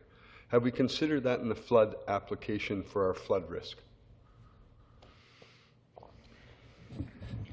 Your Worship, to Councillor Kipp, no, we have not looked at the parkway from a flooding perspective. Council's direction to us right now is the short-term mitigation, which we have outlined in front of you, and we have put all our energies into that at this time. Because there's a huge possibility of a debris dam on the upside of that creek just below our dam, and I wondered about drawing down our dam to absorb water. So that hasn't been contingency in this. Okay, thank you. The consistent application of probability to me is the one that concerns me on this one here. So I really wish we could, in fact, use the EMBC, Emergency Management BC evacuation language, because I see some differences in it. And then typically I don't trust the provincial government. A lot of this came out through Oliver where their office wasn't available. And I look on page 135 and all we get is office numbers for them. Although we can contact them, I hope them through the Provincial Regional Operations Center, we have those numbers in place. So I appreciate all the work that's been done on this. I hope it can be transferred to an all-hazard risk eventually. But I'm really concerned when I'm raising my hand to spend money on an unprioritized emergency risk and safety risk. It really is a concern for me. Thank you. Mrs. Swaby, did you have anything? You looked like you were going to. That's okay. Okay. I just want to say, you know, for my part, that I also just touch on what Councillor Johnson said. Appreciate all that staff went through, and I know Council had challenges with this particular issue, which was a very, very difficult one. But I know that staff also went through a lot of turmoil and angst and a lot of emotional upheaval and trying to get a solution before us. So I would just want to thank everyone on staff that worked so hard to get where we are today. We have Councillor McKay. Thank you, Your Worship. Mine is just basically a statement to our city manager, and that is that while I hear a lot of what Councillor Kipp said and Councillor Bestwick relative to the financial side of it, I really want us to take this opportunity as the first one out of the gate to make sure that we do it properly, that all departments, fire, police, search and rescue, everyone, engineering, everyone uses this as the model. We're a community of limited resources of 90,000 people roughly, and we have 9 dams. This is the first one out. The regulations aren't going to get any laxer over time. So let's just make sure we do it right. We take lots of notes. We see what we've got other dams we're going to have to look at over the next 10, 15, 20 years. So use this as a model moving forward. Thank you. Okay, I see no further questions on that. It's been moved and seconded, so now we're just going to ask for a question. All those in favor? Opposed? Motion carries. Move into corporate services. Item 9A, the appointment of Deputy Corporate Officer. Purpose is to obtain council approval to extend the appointment of Ms. Kirsten King as Deputy Corporate Officer for the City of Nanaimo, and there's a motion. Ms. Kristen King, Acting Manager of Legislative Services as Deputy Corporate Officer to January 10, 2014 to fulfill the duties set out in Section 148 of the Community Charter. Moved and seconded. I see no discussion. All those in favor? Opposed? Motion carries unanimously, Ms. King. Moving into B, minutes of the Grants Advisory Committee meeting held 2013, May 15. Move adoption. Move adoption. Second. That council receive for information the minutes of the Grants Advisory Committee meeting held 2013, May 15th, and I believe Councillor Anderson seconded that motion. All those in favor? Opposed? Motion carries. And we're moving into community services. And 10A, the approval of lease agreement to Harbour City Football Club. And the purpose is to obtain council authorization to issue a 5-year lease to the Harbour City Football Club for a portion of city-owned Bevan Park Fieldhouse located at 2300 Bowen Road. And 1 and 2? Moved and seconded. Okay, I see no discussion. All those in favor? Opposed? Motion carries. And over leaf, we have the bylaw. Would someone like to move? I move that zoning amendment bylaw 2012 number 4500.029 to rezone part of 6414 Portsmouth Road from single dwelling residential R1 to single dwelling residential small lot R2 to facilitate a 3-lot subdivision be adopted. Is there a seconder for that? Please. Second. Discussion. All those in favor? Approved. Moving into correspondence, there's none. Council appointments, there are none. And we move into notice of motion. And I think now we're going to deal with Councillor Anderson first on this one. And Yes, Your Worship. good. Item 15A. And so at the Committee of the Whole meeting held 2013 September, August 26, Councillor Anderson advised he would be bringing forward the following motion to the 2013 September 09 regular meeting of council. So I would move, whereas the Island Corridor Foundation is... Yep. Oh, okay. Just wait one, and we'll show that Councillor Greaves is absenting himself on a perceived conflict of interest. So I would move, whereas the Island Corridor Foundation is working to reestablish the passenger train service on the ENN Railway, and whereas the ENN corridor has other important transportation and recreational values, whether or not the passenger rail service is reestablished at this time, now therefore be it resolved that the City of Nanaimo requests that the Island Corridor Foundation work with all local governments and First Nations along the route with a high priority of establishing bike and walking facilities on the entire length of the corridor without compromising future and existing rail services. And be it further resolved that the Island Corridor Foundation also seeks senior government funding assistance for walking and bicycle facilities along the corridor, and be it further resolved that copies of this resolution be forwarded to all local governments and First Nations along the ENN corridor. Is there a seconder for that? Second. And if I may just explain why I'm bringing this up. As many people understand, and the members of council who understand from being on the Regional District Board, Island Corridor Foundation came to the board to ask that we start to invest in trying to reinstate passenger rail on Vancouver Island.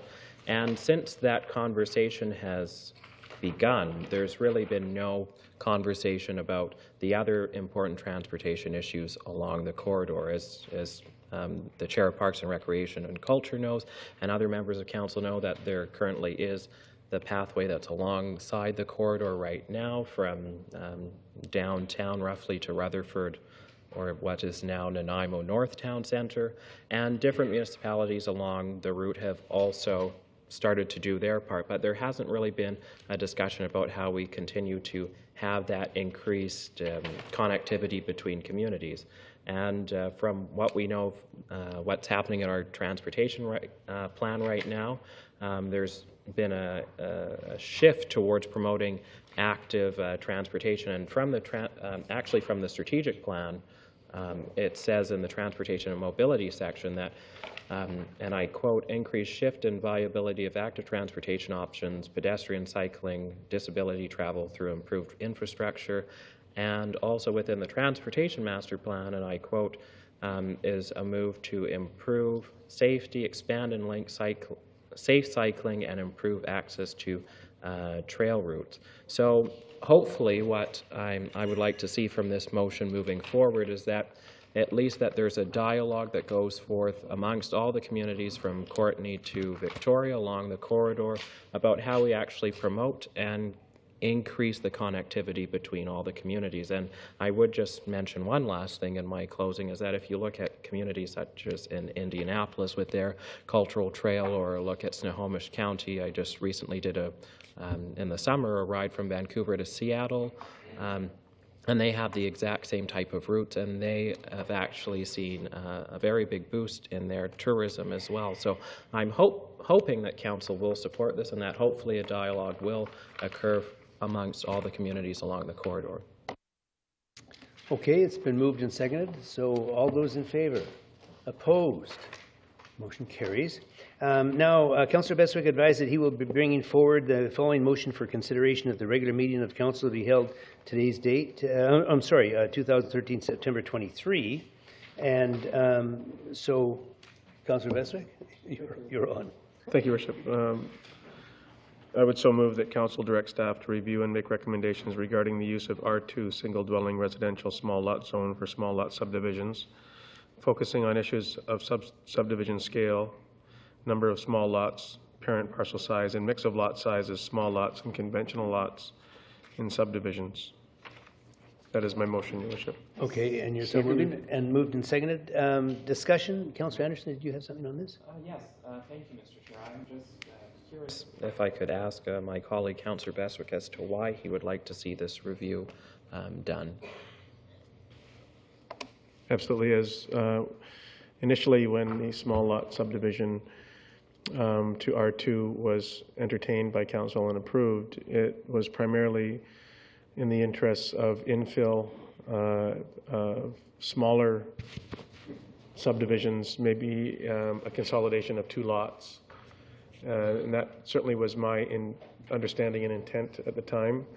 And we have most recently seen subdivisions coming for rezoning that would allow for the R2, which in some cases may be upwards of 50 to 100 without a comprehensive mix. And it's just something I think that we need to pursue as we move forward, so as not to give the development community false aspirations of redeveloping into what might look like small lot trailer courts without having a comprehensive development and mixed use.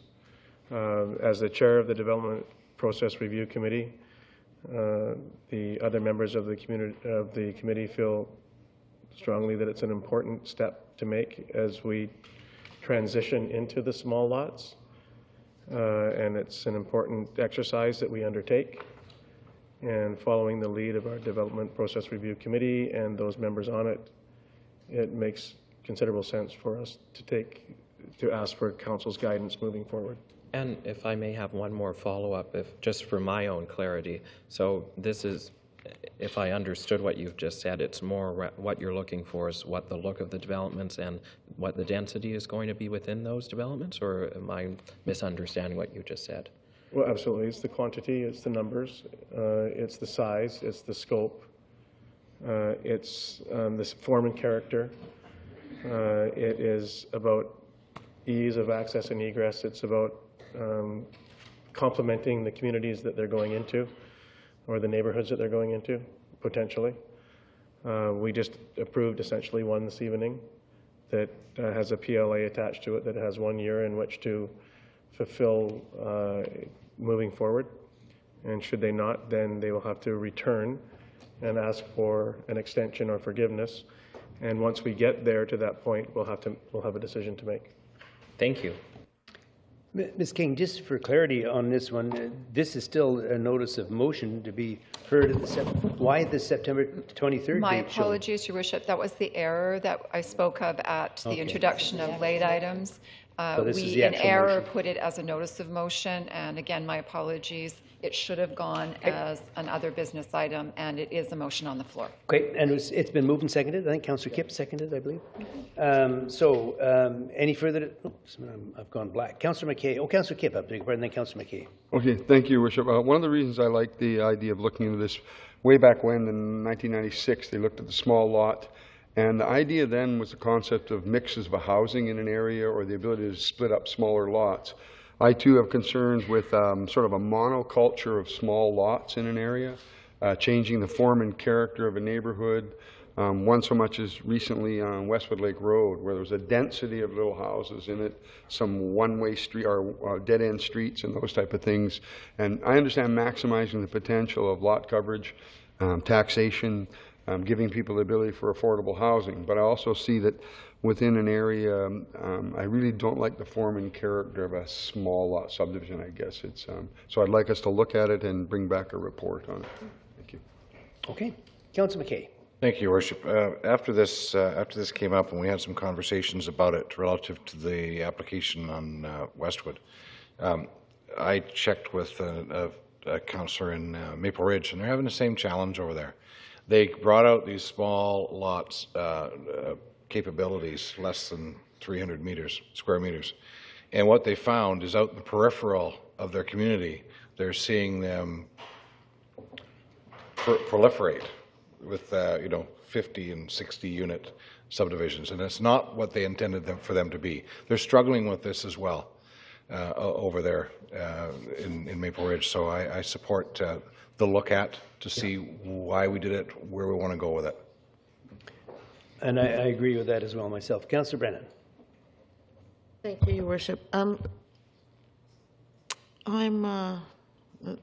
support this motion that it's a good idea to review it. I'm a little concerned that there is an inherent bias built into this review that small lots are less than desirable, and that they might not be the kind of things we want in our community. So I would really like that that bias as much as possible to be eliminated from the report. And I'm also wondering how did this come to the development, what's it called? What kind of committee? Development? Process Review Committee. Was it developers themselves? Was it their agents? Was it council members? Like, how did this, how was this brought up? That would be interesting for me to know. Councillor Bestwick, do you want to? You bet. I just tried to gloss over the motion really quickly, and I apologize to those in the audience and those listening at home if there's an overtone of bias inside this. There's certainly no inference of a bias towards small lots and/or subdivisions that include the RS2 application. It's simply about being comprehensive and being mixed use. And this has just been a casual topic of conversation. It came through conversations that when we were approving the one on East Wellington Road, there was considerable discussion that took place since then, and with members of the community. And it's an important thing for me as the chair to ensure that something that we did 2 or 3 years ago, that we don't see a proliferation of small lots, subdivisions throughout our community with some vision and foresight of where they will go and how it impacts the form and character of the neighborhoods that we're putting them in. And furthermore, what it does to the infrastructure. We talk about tax increase and the benefits and the economic benefits.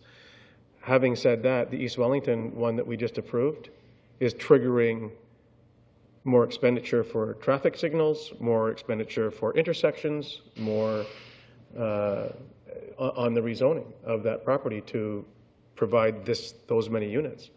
So I think we have to be careful. I think it's just about being proactive and ensuring that we review previous directions and that we take every precaution moving forward. That's what it's for. I hope I answered your question. Yep, you did. Without Thank you bias. very much. Thank you.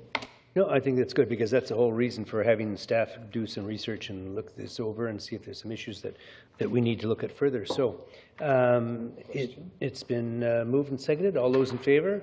Opposed? Motion carries. And we now move into the... Your Worship, can I... Oh, yes, sir. Go ahead. You had an observation? Your Worship, I wasn't very fast, or certainly not fast enough to my liking, when we dealt with 8K, that being the short-term mitigation plan. And I want to go on record that I'm kind of disappointed how we've handled this. We had 3 expert staff sitting there who were eager to give their version of a 100-page document that we somehow now have totally missed getting to the population. And I'm wondering if there's not a way for this to remedy one way or the other. I know Mr. Seward was ready to go. Ms. Lindsay was, and I think Ms. Clift was as well. And here we have totally lost the benefit of being able to explain that. And at this point, I don't quite know what to do about it, but I'm disappointed. Well, it went so fast. Yeah, but anyway, I think there was a good discussion. And I guess my question to staff: will a lot of this be on our website? At least an outline of what's intended in the short-term mitigation. Yeah, yes, Your Worship. This will all be posted. We're at Council's pleasure whether you would like to do a presentation now or not. If we'd like to just proceed to the public meetings that we're proposing to arrange, but we're at your pleasure. Well, I think at this late stage, most of the audience is gone as well, and so this would have been a great suggestion half an hour ago or so. But it's a very valid point. I mean, I think we had some very capable, and I think a lot of the staff that were here earlier gone. Are not here as well. So I mean, obviously, we're not able to get the information. Sorry.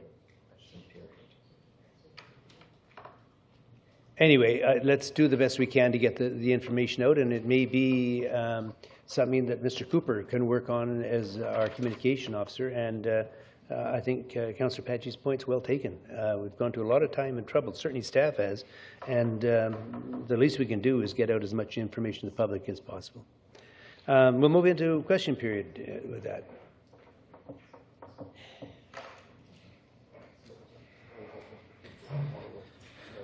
Fred Taylor. One time the community had very large sirens, one on Franklin Street just up from the City Hall and some in Harewood and that. Are they in storage? Who helped put them up? Are they available to help pay for this new system, help the taxpayers out? Or what happened to all those big sirens?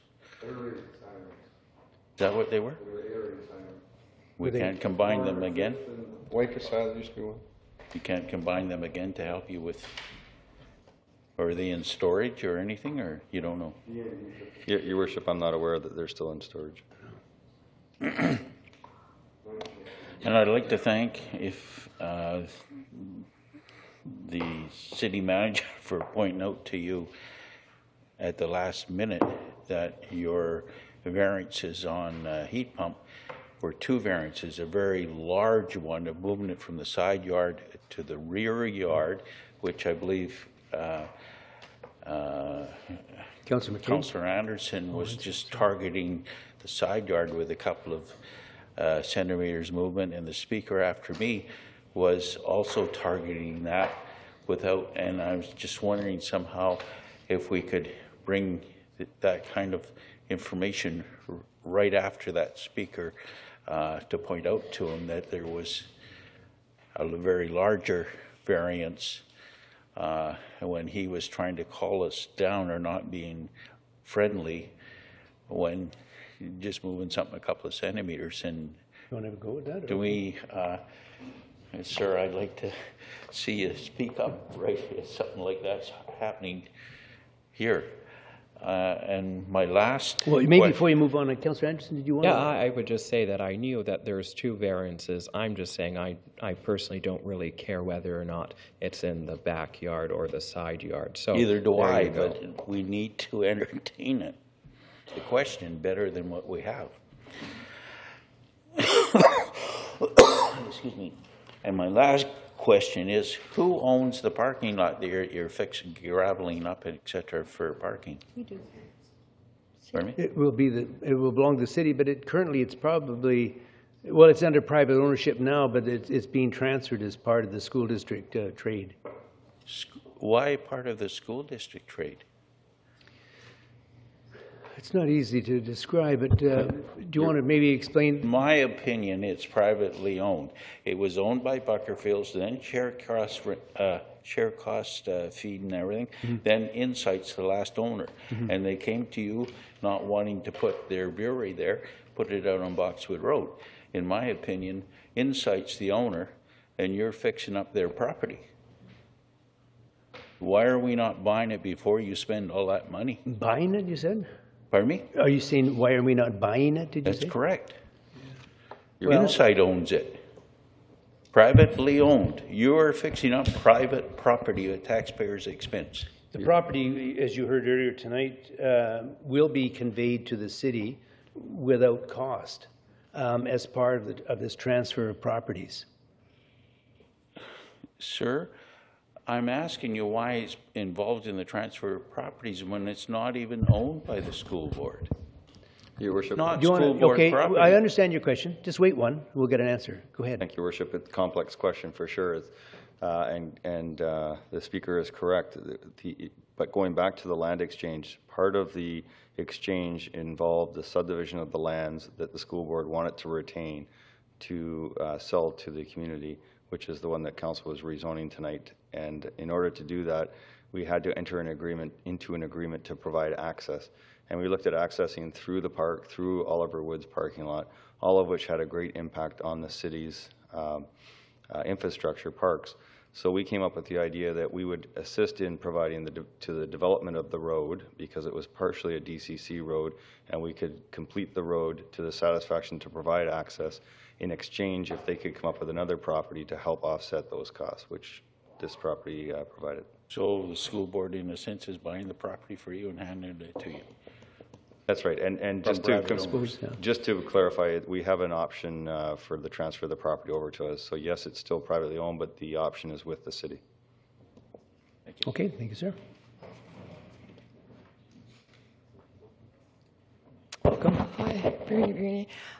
Council of Nanaimo, this is about the reserve parking fund, and I really don't think Nanaimo needs another parking lot. I'd like you to consider thinking a little bit more futuristic. The less cars that are out of the city of Nanaimo, the better, so we can have a place for cyclists, skateboarders, because that's the movement towards the future. And if you have some extra money, I have 2 things that maybe you might consider. The sidewalk downtown that won first prize, well, you keep on going, and you know what? You get to the worst sidewalk in the city of Nanaimo, and it leads to the post office, which is used by mothers with children, people on scooters. It is the worst sidewalk in Nanaimo, and it goes to the post office. Everybody goes there. It's all wobbly like this. And garbage. I'm really surprised at the garbage that's all over. Maybe you could spend some money cleaning up this beautiful city and to devise a plan for all the cigarette butts everywhere. I'm going to go on a personal agenda to see that Nanaimo becomes a butt-free city. Okay. Oh, and one other thing, when you're considering development, and in my past I've had a lot of development, please consider a little bit more of a green future. With the medical center down there by the hospital, you cut down all those beautiful trees. You know, it's worth more for everyone. Do not allow development that goes like this. It's very uncreative. It's not futuristic. Keep the trees. They give us oxygen. It's a green city. That's the direction you've got to go. Like, it's terrible just to whack all the trees down. You know, have little groups here and there. There's people in the States that do that. It makes for a much finer, cleaner, greener city. Just be a little bit more. I think Councillor Kipp has something for you. Oh, no, it was a question to staff after. Oh, okay, sorry. That's it? Thank you. Thank you. Yeah, do we have a list of all the parking sites available in the downtown core, both city and private? Like how many on the streets and that? Like all the parkades, how many sites we have? Do we have a copy of that somehow? Your Worship, I'll have to check. I think we have an inventory of the city parking spaces within the downtown. Because I know there's years back there was one that listed some 5,000 parking stalls in the downtown corridor and they were used at 40% or something. So I'd like to know if we have a list of it and what our percentage of use is. Okay. Thank you. Okay. I can make a motion later for that or something. So for Nickel Street, would it be fair to say that, and I've noticed this over the years of coming here, that with a lot of the developments going on, routinely they're becoming able to provide less parking spaces than they would normally be required to. They're receiving variances. Do you mean in the downtown core or throughout Nanaimo? Throughout Nanaimo, but speaking of the downtown core, would it be fair to say that by giving those variances and creating less parking spots, we've actually created the need for the city to subsidize even more parking for primarily what it sounds like the old city quarter? And Councillor Kipp gave me an idea. Is there a list of how many parking variances there have been in the downtown core? I'm not sure. Is that something that we'd readily have available? Your Worship, a couple things on the downtown core. We currently don't require parking for commercial development. You could imagine if all the commercial buildings within the downtown had to provide on-site parking, what the downtown may look like. Residential parking, we have done a couple of variances in the downtown in the past couple of years to reduce the amount of parking. But Mr. Fuller, I think, is correct in a greater sense across the community that there is certainly a trend to providing less parking than the bylaws required, and we're undertaking a parking study to update our parking numbers to, relative to industry standards. So, well, that's interesting. So the parking on Wesley Street in front of the old city quarter, the relatively new development there, they weren't even required to put parking there? That development, Your Worship, likely was part of the specified parking areas, so they had to likely pay into the parking fund, which is part of the funds we're using now to create the parking. That's sort of the exchange of how the parking fund grows, is that we have specified areas as well. Nice. I learned something. Okay. Thanks. Thank you. Mr. Swaby? Yeah, sure. Mr. Swaby, on that, the specified area, someone would have a square footage of a building, they'd have to have so many parking spaces, so they pay about $3,000 per site into the parking reserve, typically for a building? Typically, and sorry, I don't have the exact number, but typically that sounds about right. Yeah, so if you don't have room on your property, you can buy by putting money into the reserve fund, and the reserve fund buys pieces like the one we talked about tonight. Yes, and that's correct if you're in the specified areas. If you're in the specified area. Thank you. Okay. Two quick questions. One, I'm curious as to why Councillor Greaves was not drawn back in for Councillor Bestwick's discussion. He absented himself on a conflict of interest, but that was on the issue that preceded. Probably rose on a personal point of privilege. He rose on a personal point of privilege and left. Oh, I thought it was a conflict of interest in the originally he did, yeah. Anyway, okay. I'll leave that on the floor. Can I take it for granted that although this evening you did vote $18,000 for fixing up this parking lot, discussion of the business plan concerning it, sale, lease, rent, whatever, remains for discussion. And we'll hopefully perhaps come back for an explanation of how this turns out. Is that, can I It's take not my that? understanding. Maybe Mrs. Swaby, do you want to explain that? But Your Worship, we have direction to proceed based on the Yeah. motion tonight. I think I've committed that once we want to move forward past the proposal for the temporary type of facility that we talked about, that we would come back and talk to council about where we're at with the business plan model that Mr. Boland is referring to. It's my understanding that the $18,000 that have been earmarked is for to create the parking facility for it, but it'll just be gravel. And then we're going to see what kind of cash flow we get from it, and if it justifies spending more money on it, and if it doesn't, we'll have an opportunity to sell it off. Okay, thank you. Okay. Mr. Kay, you had something? Yes, to Mr. Boland. Mr. Boland? Yes. On it goes. I get exactly where you're coming from, Mr. Boland, on the whole parking issue. And one of the challenges we have in Nanaimo, of course, is that we're talking about 50 cents an hour, and it costs you 25 cents an hour to maintain it or to just regulate it. Then you've got the cost of the structures. You know, every parking stall at $40,000 a hit. That's a ridiculous business plan to try and make any money on. And we need to take a long, hard look at multiple uses, and I like what Mr. Swaby said about the possibility of an air lease. There was that whole idea was floated down on the parking lot across from the courthouse when there was an RFP out there of putting a building on top of that. So we're going to have to be imaginative as we grow and look at parking all over the city. Any of the surface lots we have, that we should be considering some of these ideas. You know, I'm very happy to hear that, because I don't think we appreciate how much we spend on parking. If you look at the useless 2 lanes on most of the 600 whatever kilometers of streets that we have that's dedicated to parking. I don't know how it is in your area, but in mine, these areas are covered with cars, and they pay nothing for the maintenance of the roads, nothing for anything. There are places where citizens need a permit, parking permit, in order to do this.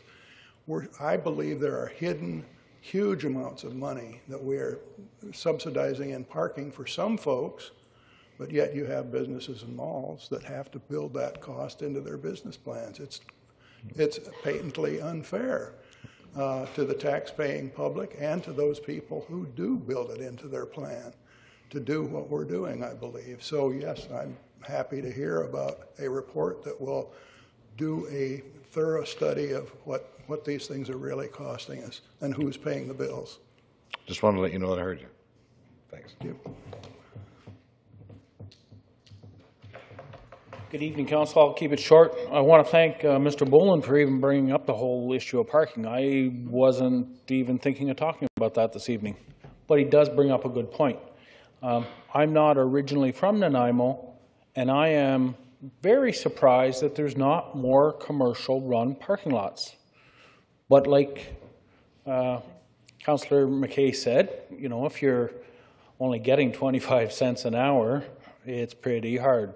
So maybe we should have a very comprehensive issue. We listen to Councillor Kipp, and he says, well, what's our inventory? And you know, we should really have a comprehensive parking solution.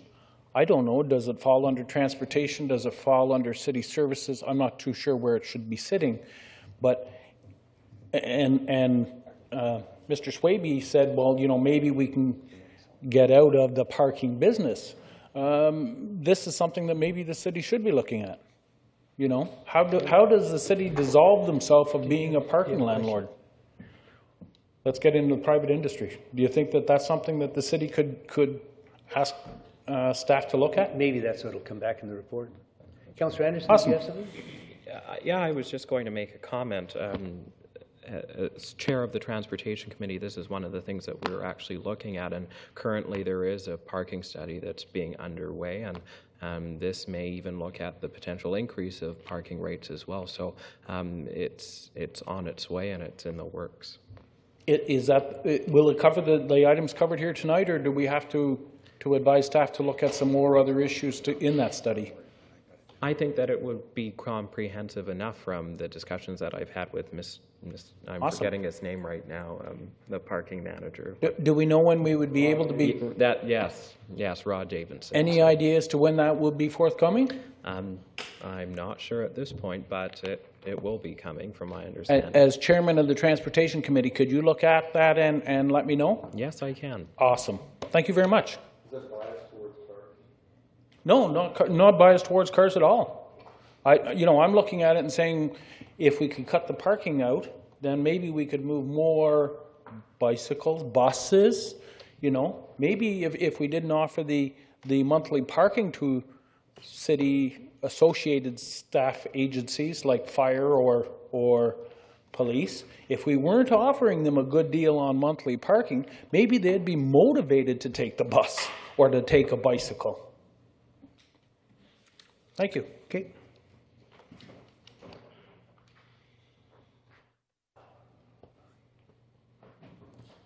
Robert Fuller, 3350 Hammond Bay Road. I have a few questions concerning item 8F in Community Safety and Development. That was the moving or the changing of the beneficiary of the covenant amendment.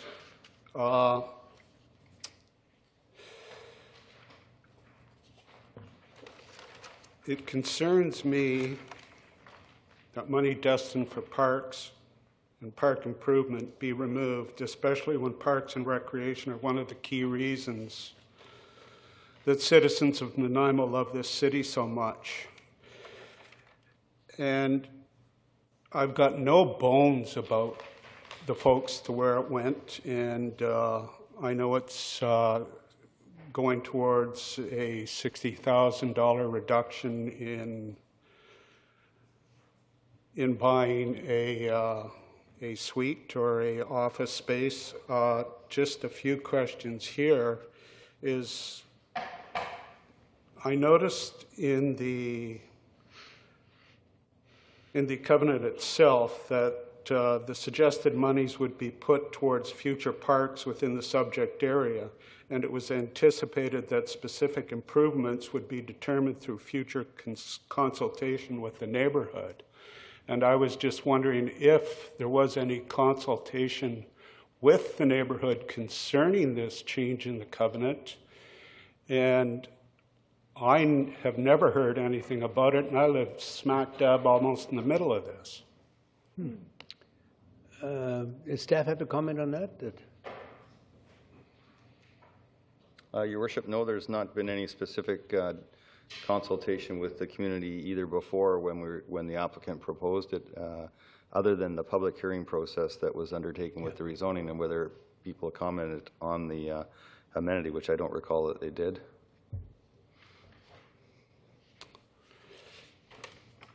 And another question, how often have... Okay, just one second. Councillor Patchy, go ahead. Yes. Thank you, Mr. Fuller.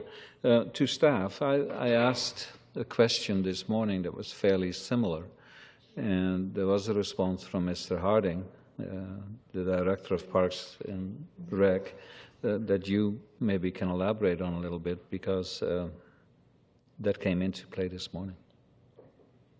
Yes, Mayor Rattan, usually we do take community contributions for development of park space. I don't believe, as City Manager Mr. Swaby says, that there was a specific discussion with the community, but we are moving with that contribution to go to the United Way.